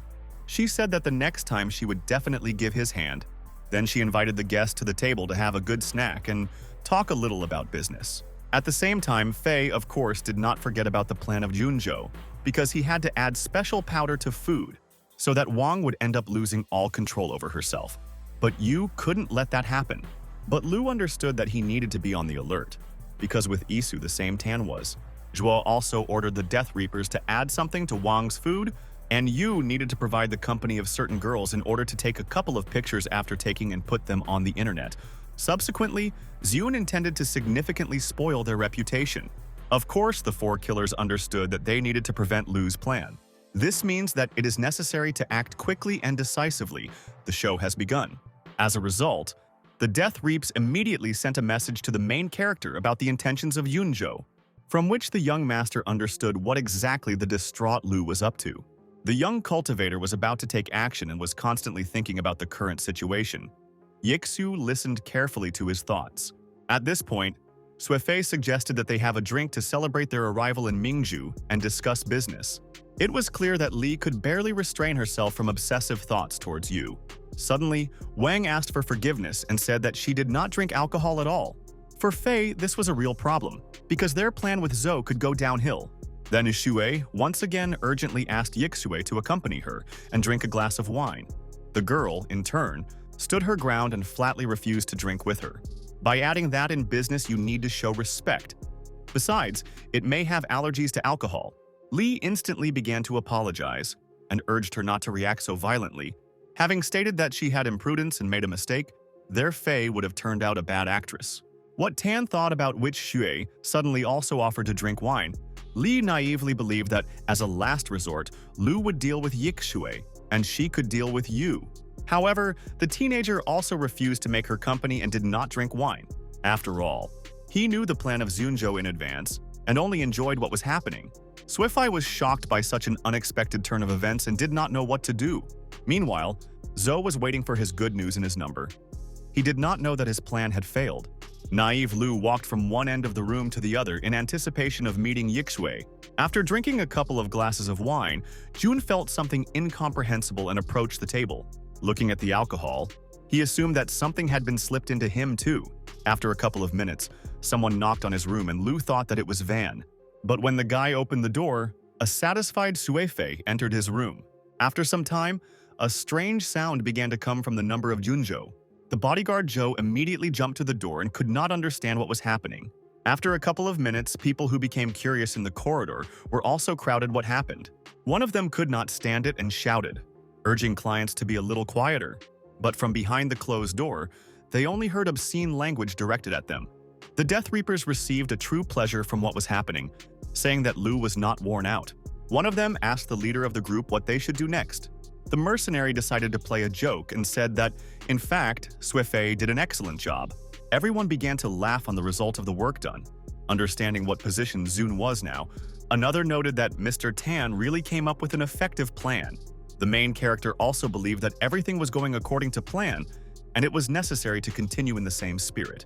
However, he did not know what to expect from the crazy Zhuo, who was constantly trying to set him up. Thus, the young master left the hotel in a good mood. But some influential personalities did not tolerate such impudence from Lu and decided to figure it out. Others simply started broadcasting, pointing their phone camera at Zhuang's door, to eventually capture it on video and post it on the internet. What Zhuo accidentally heard about and was indignant, because in this way he could say goodbye to his reputation. So, he needs to urgently run away. But how to do this imperceptibly remained a question. After all, Lu was on the 40th floor and would not have survived such a jump even if he were the most powerful warrior. Meanwhile, uninvited guests were already knocking on his room door and demanding that he immediately open it for them. The frightened Junzhuo climbed over the balcony and nevertheless decided on a desperate act. In some incredible way, Zhou landed on the emergency staircase of the 20th floor, but broke his leg. But as soon as he sighed with relief, something that he did not expect, he was captured by the Death Reapers and declared that he would not leave them anywhere.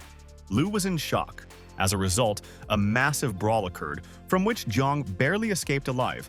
An angry and beaten guy said that it was he, and they obviously confused him. Mercenaries, in turn, asked him for forgiveness, saying that they thought it was Tan. Lu stated that his plan had inexplicably failed and they should be on their guard. Zhou also naively believed that the Reapers were still on his side and would fulfill all his orders, after which he decided to hide and ordered the mercenaries to continue surveillance of Yu and report everything to him. Killers, in turn, pretended to be in his subordination. The mutilated Lu wanted only one, as soon as possible, to avenge Tana. But at that moment he stumbled upon the bodyguards of Isu, who was ordered to detain him. At this time, the young master was resting absolutely calmly in his room. The young cultivator lay down on the sofa and asked the system where his rewards were. The program immediately gave him further bonuses for completing the storyline. Suddenly, the main character drew attention to him that some black smoke came from him. As it turned out, it was a power-increasing aura that the system had given him. The joyful young master suggested that now he will become a stronger fighter. It really was a valuable gift from the program, which was rare. Suddenly, the young cultivator's phone rang. It was the Death Reapers. The mercenaries reported on the work done. Tang was delighted with their dedication, realizing that now he will definitely be able to destroy Junzhou and no one will interfere with him. At that moment, someone knocked on his room door. Yu asked who was there. Icy replied that she had an important thing to him and asked to open the door. The guy asked why she decided to come so late because they could discuss everything tomorrow, after which the teenager finally opened the doors and asked her the question of why she was looking for him. Van, in turn, said extremely sadly that her stomach was very ill. The young man asked if the toilet in her room didn't work and that's why she came to him. The girl immediately hugged Tana and stated that she wanted him to massage her shoulders, since they were very painful. The perplexed Yu asked if she had not yet slept and what happened to her shoulders. Yikshu said that there has been too much stress lately and she is tired. The guy suggested that these were her tricks, and that in fact nothing hurt her. But at the same time, he still volunteered to help her and invited her to his room. Van sat down on the sofa, and the main character approached her from behind to start massage.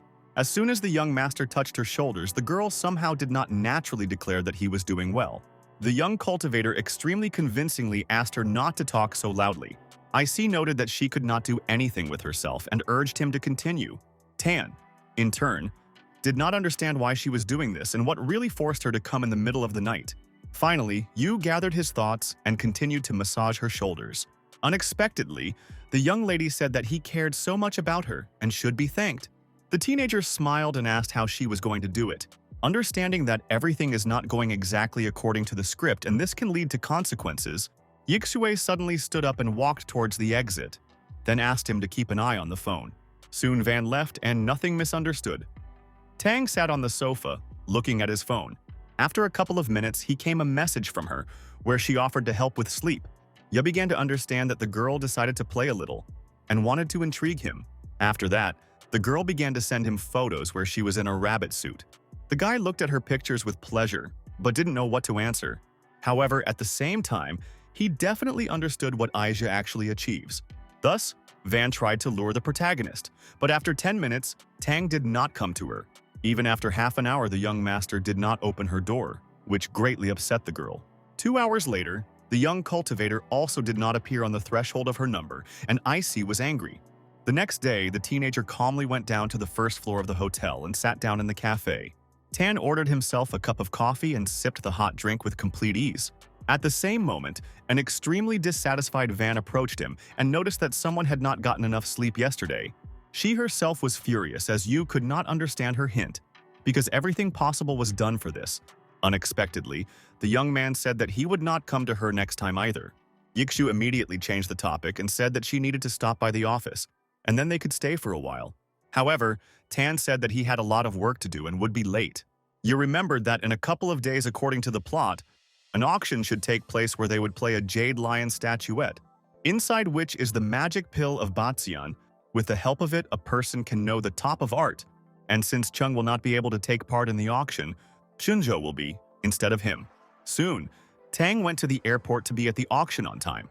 While waiting for his flight, the guy began to look at various news on the internet. Meanwhile, a man drove past Yuya in a wheelchair, who was accompanied by a daughter. They talked about Lu medical skills. In the chair was actually the head of the most ancient clan in Suhan, named Yuan Shan. The daughter assured her father that Jun would definitely be able to help them, and that his abilities were truly incredible. Tan understood that for this one would need to give their lives. Besides, the effect would not be long. The girl suddenly heard the young man's thoughts and began to look around to understand where the sound came from. Then she found that besides the guy sitting opposite them, there is no one else. The protagonist noticed that the girl is somehow suspiciously looking at him. Naturally, she became curious about what this person might know about Zhengzhuo's treatment. Moreover, she recognized the same Tang in the young master and decided to ask, but as soon as the girl wanted to talk about the situation with her father, it was as if some unknown magic prevented her from speaking. The perplexing young cultivator asked what happened to her. Yu suggested that she also had a kind of ailment, and it is hard for her to talk. Wan noticed something strange was happening to his daughter. He asked what happened to her. A few seconds later, Yag replied that she was fine, but she herself understood that she definitely heard someone's thoughts. Then the young lady decided to ask the rich man of the second generation, "Can Tan recommend a good doctor, because he is clearly familiar with those?" Shan immediately ordered her to stop poking Mr. Yui, saying that Lu would help him. The teenager thought that Zhou would cure the Wan in 3 sessions, but then it was worth expecting a sudden funeral. After which the young man nevertheless advised them to contact the Dr. Jiang, because he personally knew him. However, Yaga stated that they had already asked him for help, but he never did anything. Tan continued to think that Lu would definitely not help them, and it should be addressed to Jiang again. Suddenly, Shan said that there are too many scammers in the world and they cannot contact anyone. But the guy stood his ground, because he understood perfectly well what awaited them if Jun was treated. Suddenly, Yuan's daughter said that it was really better for them to listen to Mr. Yu. The stunned father began to object and said that this would never happen. The main character decided not to climb into their affairs anymore and sharply fell silent, neither uttering nor a single thought. Shan, in turn, reminded Wen that they now have a flight and need to go. After a certain time, the young master also went on landing. Unexpectedly, Yog found him in the cabin of the plane and contacted him once again. The young cultivator was extremely surprised because they had already discussed everything earlier. Tan politely asked what business this time Miss Wen came.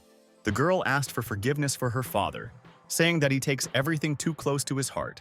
Ya stated that nothing bad happened and it was just a small misunderstanding. The guy decided to help her with his father, knowing that after treatment it will become much easier for him. The Yeg was shocked by such thoughts of a teenager. She wanted to believe that he really would help. In this regard, she immediately gave him her business card and said if he needed anything, he could always call her. After some time, they finally arrived at Dr. Zhang's medical center. On the way to the hospital, Yuan constantly asked his daughter what Mr. Tan told her, adding that he cannot be trusted under any circumstances, because they are even strangers. However, Wen urged his father to calm down and at least try to listen to his advice, after which they went to the medical center, where old man Jiang met them. Yuan noticed that, in fact, they did not want to bother him, and, on the whole, he feels good. At that moment, the doctor interrupted his speech and said that he could help him. At the same time, Shan was still skeptical about the old man's candidacy. Jiang said that if he wants to be treated with another doctor, then he will have to endure cauterization and acupuncture every half a month, adding that in the end, such treatment will squeeze all the juice out of him and he will not live long. Then he even clarified that during the year Yuan was saying farewell to his life, the Yaga was shocked by the words of the doctor. And only then did Shan realize that he was really lucky to meet Tan. The worried Wen asked Jiang whether he could certainly cure her father. The old man answered positively, saying that this would require only a few procedures. Yaj, in turn, began to thank the doctor and say that they did not in vain come to him. In parallel, realizing that Lu wanted to substitute them and he needs to take revenge, who at this time had already spent time in the hospital and arrived at Wen's house to meet with her and Yuan. Junzhuo naively believed that everything would go according to plan and that he would soon become the strongest fighter. After all, very soon they will bring him a jade lion, where there should be a magic pill, thanks to which Light intended to break into the next kingdom to deal with Tan. At the same time, Zuo wanted to take possession of everything that Yu had, and even his woman. Meanwhile, the guy came to Mr. Peng at the antique shop and asked about his jade lion. The main character was impatient to look at his treasure. At that moment, the old man came out to him. The young master was excited about the miracle pills and believed that he already had them in his pocket. The young cultivator then asked Peng to decorate a gift box and put something tasteless in it. This surprise was intended for Zhongzuo. Tang decided to play a little prank on him. But most importantly, Yu put him capsules with poison, realizing that Lu would take them for magic pills. At that time, the old man was thinking about what would be disgusting to put Zhuo in the box. 2 days later, the long-awaited auction finally took place and everything was ready for the show. Soon, the inspired Tang went to the auction house and met with the assistant, which in turn also greeted the young master with surprise. Walking further down the corridor, Yu noticed Junzhuo standing next to Yage. The guy was once again convinced that he and Chen were quite similar. Win understood that something sinister was hidden behind Lu's smile, but she was in no hurry to attack the target. Tang was impatiently waiting for the moment when he would once again fool Zhou. Yui also hoped that Zun would not inspect his father Yaga so as not to harm him. Wen tried to understand why she heard his thoughts, suggesting that she was somehow connected with him. At this moment, the auction house assistant said that the next lot is the Jade Lion. The starting price for this figurine was 5 million, and bidding has begun. One of the rich people shouted out that he was ready to pay 5.5 million for this lot. Standing aside, Junzhou thought that this was too small for such a treasure. In this connection, Lu said that he would pay as many as 9 million for a figurine. Once the auctioneer began counting down to make sure no one else would bid, at this moment, Tang offered 50 million, which came as a real shock to most. People in the hall began to say that this was too high a price for some figurine. Jun realized that the young master actually knew about the secret of the Jade Lion. Therefore, he was a worthy competitor to him in acquiring a capsule of art. A moment later, Lu raised the bet to 100 million. Zuo was confident. He stated that Yu could not surpass him since he had company assets worth 500 billion. However, the young cultivator was not going to give up and offered 2 billion. The embittered Ziyun immediately raised to 3 billion and looked menacingly at Tana. The main character continued this exciting game and announced 8 billion. Without thinking twice, Lu raised the bet to 10 and again directed his gaze at the guy. People were shocked by such bidding and began to actively discuss their confrontation. Yu, in turn, smiled and said that he refuses trading. The assistant to the auction house immediately determined the winner in the person of Zhou, who grinned sarcastically and asked Tan, "Does he really have no more money?" Then the teenager asked an auction employee to take Lu out of the hall, as he presses on him. The auctionist asked Zun to behave appropriately and not to violate the rules of this institution. Yu was pleased with the work done and once again broke into a smile.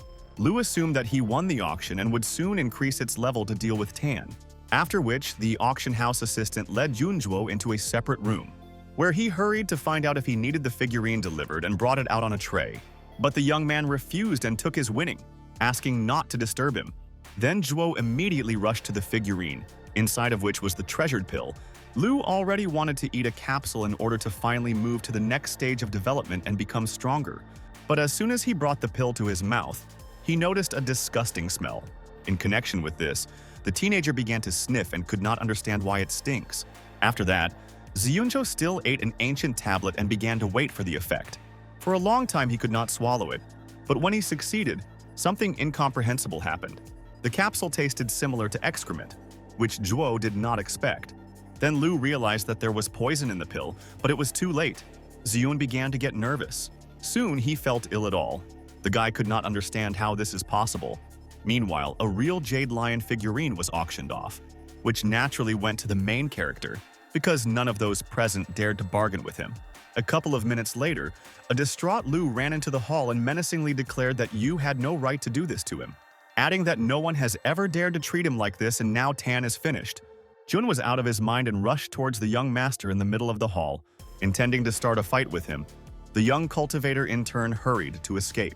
At a certain moment, Lu jumped into the air to finally catch up with Yu. As a result, he managed to overtake the teenager and hit him in the back. Subsequently, the young man flew forward, while he dropped the figurine from his hands. Thus, the treasure also flew to the side. Tang understood that Leo could not be given to Zhou in any way. However, Jiang still took possession of the jade figurine and could not believe his eyes, after which he said that tomorrow would not come for the young master. But it was strange that the main character did not even try to take away his magic pill. But Lu did not pay attention to it, because he only thought about swallowing the capsule as soon as possible. A moment later, Zhuo ate the pill and broke into a malicious smile, believing that Yu was finished. The young cultivator also began to smile, which is when Zhuo became suspicious. But the pill had already been consumed, and he wondered why Tan was smiling. At that moment, some painful changes began in the body of Lu, and he realized that it was poison again, assuming that Yu actually has the skills of his dragon organization. Of course, Tang managed to eat a real pill for a long time and once again deceived Zhou. However, even the poisonous capsules could not kill Jun, but negatively affected his abilities. In this connection, the advantage was on Yuya's side and he began to act. Lu was not able to resist due to a huge number of toxins in his body. As a result, he suffered the beating of Tan, who mercilessly inflicted his blows to him. Zhou decided to run away until the young master finally finished him off. Suddenly, he noticed that Yag was running after him. Lu thought she would help him. Turning to her, Zunzhou asked to help him deal with this person. The guy, in turn, naively believed that Wen was fascinated by him and exactly on his side. Yaj agreed to assist him in the confrontation with the main character. Zhuo immediately urged her to attack the young master, and he would go around him from behind. But after a couple of seconds, the girl put him a sudden attack in the back, which Lu did not expect. The stunned member of the Dragon Soul organization did not understand what she was doing. At this moment, the young cultivator attacked him from the front and continued to beat him. Thus, the shocked Zun was in a horizontal position, not understanding what was happening and why Yag suddenly passed to the side of Yu. Wen said that she knew about his dirty affairs because he wanted to take away a business from her father. Tan was pleasantly surprised that the young lady was so smart and made the right choice. Lu, in turn, hurried to get up and run away from the auction house. Yag called on the teenager to rush after him. Ju felt the approach of his death and could not do anything about it. Running out into the street, the weakened Yunzhuo saw a small truck on the road. He realized this was his only chance of salvation and hurried to the car. Soon Lu jumped onto the car, grabbed onto it, and rushed into the distance. Then he turned to Tan with Wen and said that they would never catch him. The girl realized with bitterness that he had once again managed to escape punishment. At that moment, the main character caught up with the Yag. Noting that she nevertheless found out about the plans of Lu, the young lady thanked the young master for his kindness and even bowed to him. Yu stated that it was nothing, and as soon as he had information about Zheng's whereabouts, he would inform her. Wen also asked Tang to come visit them, as his father wanted to personally apologize to him. The young cultivator wasn't particularly eager, but he couldn't refuse her either. Meanwhile, Zunzhou drove beyond the city and jumped off the truck. There were no borders of his bitterness. The only thing Lu wanted to destroy all enemies. However, a moment later he felt uneasy again and seemed about to lose consciousness. Somehow the guy made it to a bench in the park and hurried to sit down on it. Then he lay down and fell asleep, since his condition was extremely deplorable. People passing by him came to the conclusion that the young man simply drank. They did not like this behavior on the part of a teenager, because children could walk in the park. Accordingly, he did not give the best example the younger generation. As a result, the unknown people decided to teach the drunkard a lesson and rob him, in order, of course, to give the money to the common people. To their surprise, he had several thousand in cash, which they were happy about. A few hours later, Zunzhou came to his senses and tried to rise. He could not understand why he had his whole body hurt, as if he had been working with no hands. Lu sat on a bench for some time to finally recover. Then, for some unknown reason, I came to the conclusion that perhaps a miracle pill did not exist at all. Suddenly, Zhuo remembered his worst rival and became angry again. Meanwhile, Chung continued the recovery process in the He family hospital. But despite this, Ye did not forget about hard training and kept practicing. After some time, the leader of the Dragon Soul organization, pleased with himself, entered the kingdom of Xuanzi. At that moment, Yin and Yan suddenly called him, calling the Lord of the Dragons. Chan instantly asked how the task was moving. Both mercenaries stated that they had been introduced into the Tang family and got the necessary information, which could not but please Yi, who noted their excellent work. Suddenly, he thought about how the Death Reapers betrayed him and went to Lu, and Lu is still in prison. In this regard, Chen decided to go to Sukan and mentioned his breakthrough. Chai with Lin was shocked by such news because if a truth was improved, there may be problems. The dragon leader declared that the time had come to destroy Tang and Zhongzhuo. He also ordered Yin to continue collecting information about the young master's family, and Yan is at the circle of his family in order to arrange a real fire after arranging them and exterminate them all. After that, the girls hurried to leave the hospital in thought. They silently walked towards the exit, realizing that the young cultivator was indeed in danger. And since they were both in love with the protagonist, naturally the girls did not want to harm him. Suddenly, Chi slowed down a little on the way and took out a knife. Lin did not notice anything. But when Yin fixed the weapon in her direction, Yan realized and bounced back. As a result of a small brawl, Lin managed to grab a knife from her opponent's hands. Then she immediately attacked her. But she also evaded a blow.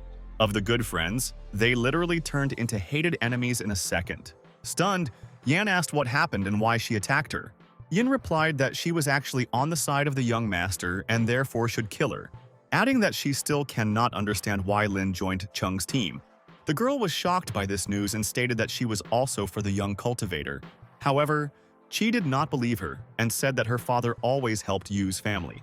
But Yan continued to say that she was on the side of the protagonist and did not want him to be evil. The girls spent some time arguing furiously and suddenly fell silent.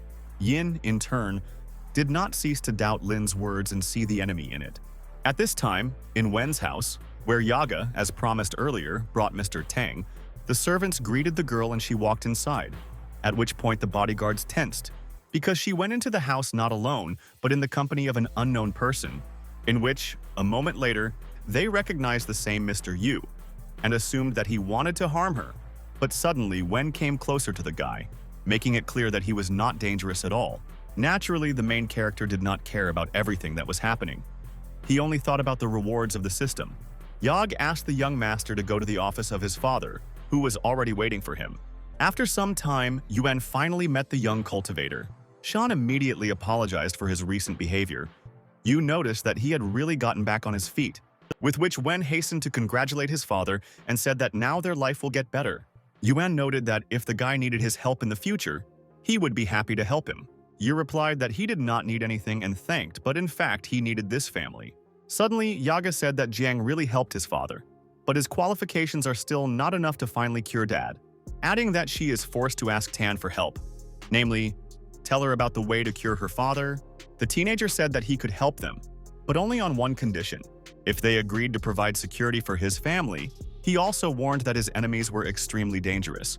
After all, no one knew for sure what the organization of the Dragon Soul is capable of and what power they have.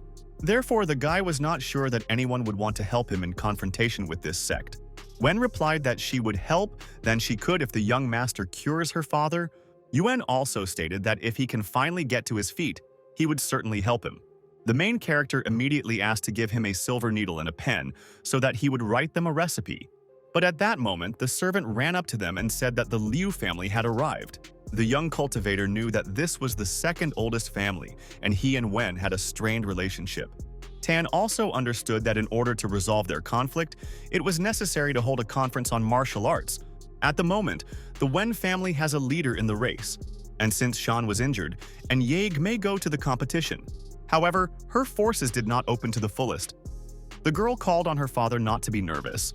According to the plot, Chan and Lu had to solve this problem, but for obvious reasons they were not.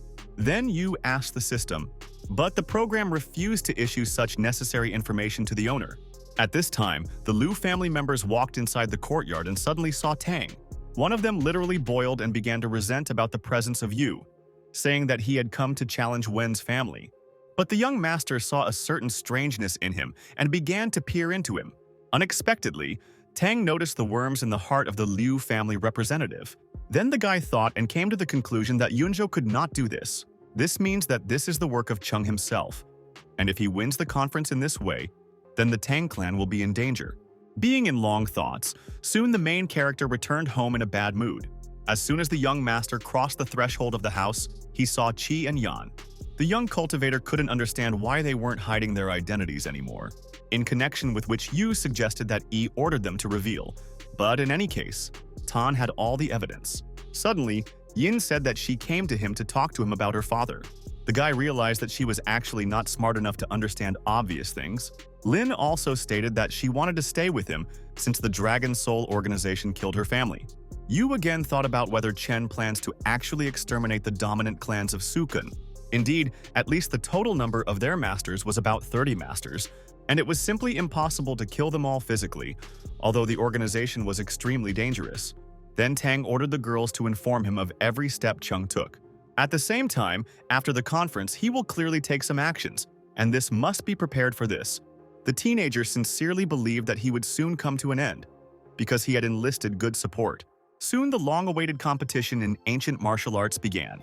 Wen seated all the masters in their places and prepared for the conference. All the elders were given tea, which they drank with pleasure and watched what was happening. Naturally, they were waiting for Chung to appear. Yu noticed that their hearts were bound by some kind of magic. After drinking the tea, the masters suddenly felt better, which also reflected Yi's plan. Soon the conference officially began, and everyone was in anticipation. Chung suddenly appeared in the arena and defeated the first opponent in just a few seconds. Even Yag became invisible against his background. Ye literally eclipsed everyone with his incredible power. Wen also won 4 victories for a row and prepared for the battle with the leader of the dragons, which in turn asked where Zunjo escaped, because he wanted to teach him how to teach him. The self-confident girl said that at the moment he must concentrate on the duel with her. Yi stated that he would easily deal with her, and then most likely will appear Lu. The girl instantly rushed to the attack and began to apply the most powerful blows. Chung also rushed to her and successfully blocked her attempts, while he constantly smiled. But at a certain moment, after the next series of crushing attacks by Wen, stunned, Ye felt a sharp weakness in his body and could not understand what was happening. The elders also did not understand why Chung could not defeat Yage, because it was impossible. Unexpectedly, he accused her of using poison and eventually poisoning him. Then he again called on her to attack, believing that even in this state he was able to defeat her. At this moment, Xiao Yu reported that Ye had actually poisoned the masters, but the medicinal tea would help them reduce the level of toxins. But in order for the worms in their hearts to completely disappear, it is necessary to kill Chung. Everyone was in shock. In connection with this, they angrily declared to him that they would never forgive him for this. The shocked ruler of the Dragon Soul organization finally realized that he was in serious trouble. The brutal elders at the same moment jumped up from their places and rushed towards Yi, which, meanwhile, ate a black pill, realizing that he was waiting ahead. The tablet helped Chung become temporarily stronger, and he subsequently defeated his opponents. However, their number did not stop growing, and Yi again rushed into a fierce battle. But this time, Zunjo, who attacked the Lord of the Dragons, unexpectedly became his opponent. As a result, Chen suffered devastating damage, and he literally began coughing up blood. Then he cried out violently the name Lu, saying that he would never defeat him in his life. But Zhuo had a completely different opinion and continued to confront Ye. Realizing that no one else could do this, everyone began to observe the fierce fight of 2 great masters of martial art, the strength of which was approximately equal. But Chung relied on his miracle pills. Lu began to call the opponent to surrender, assuring him that he could not stand against him. Naturally, a negative answer followed and the fierce battle continued, during which the strength of both fighters was already running out. But the bloodied warriors were not going to give up. It seemed that they would soon lose consciousness at all, but did not stop for a minute. At that moment, the main character approached them and stated that they had not seen each other for a long time. The embittered Dragon Lord asked if Tang had deliberately set this all up. Then Zun suggested that Chen combine their strength against the young master. Surprisingly, Ye agreed, and they began to confront the young cultivator. However, at the most crucial moment, Chan tried to escape from the battlefield. Naturally, Yu did not give him such an opportunity and rushed after him. The point was that he understood it makes no sense to continue the battle because the poison has already spread throughout the body. That is why the cowardly Chung tried to hide, but the main character was in perfect shape. In connection with this, within a few seconds he overtook him and carried out another series of blows. The young master's attacks were incredibly strong, and Ye could not do anything against him. But a moment later, when the young cultivator was about to finish Chung off, Tan suddenly found himself in a completely different place and began to look around with bewilderment. Yu drew attention to a tree that stood in the middle of an unknown white space. Approaching him, the teenager began to peer at him carefully and could not understand what was happening. Suddenly, the guy began to feel some inexplicable feeling of intimacy. Tang as if he was reunited with a piece of himself. It was a truly strange moment. In this regard, the young man wondered who was a real villain all this time. After all, as a rule, an enemy is just one of the stages of a real hero. However, the young master believed that heaven had two unfair laws, after which he finally began to finish Chan and continued to severely beat him. As before, he could not do anything and simply absorbed the powerful blows of Yu. His eyes were gradually closing. Tan understood that this was the end, and soon it would end. Thus, the Lord of the Dragons turned out to be just a pawn in this long game. After all, from childhood his brains were washed, and with chess figures, as you know, it can be disposed of his own free will.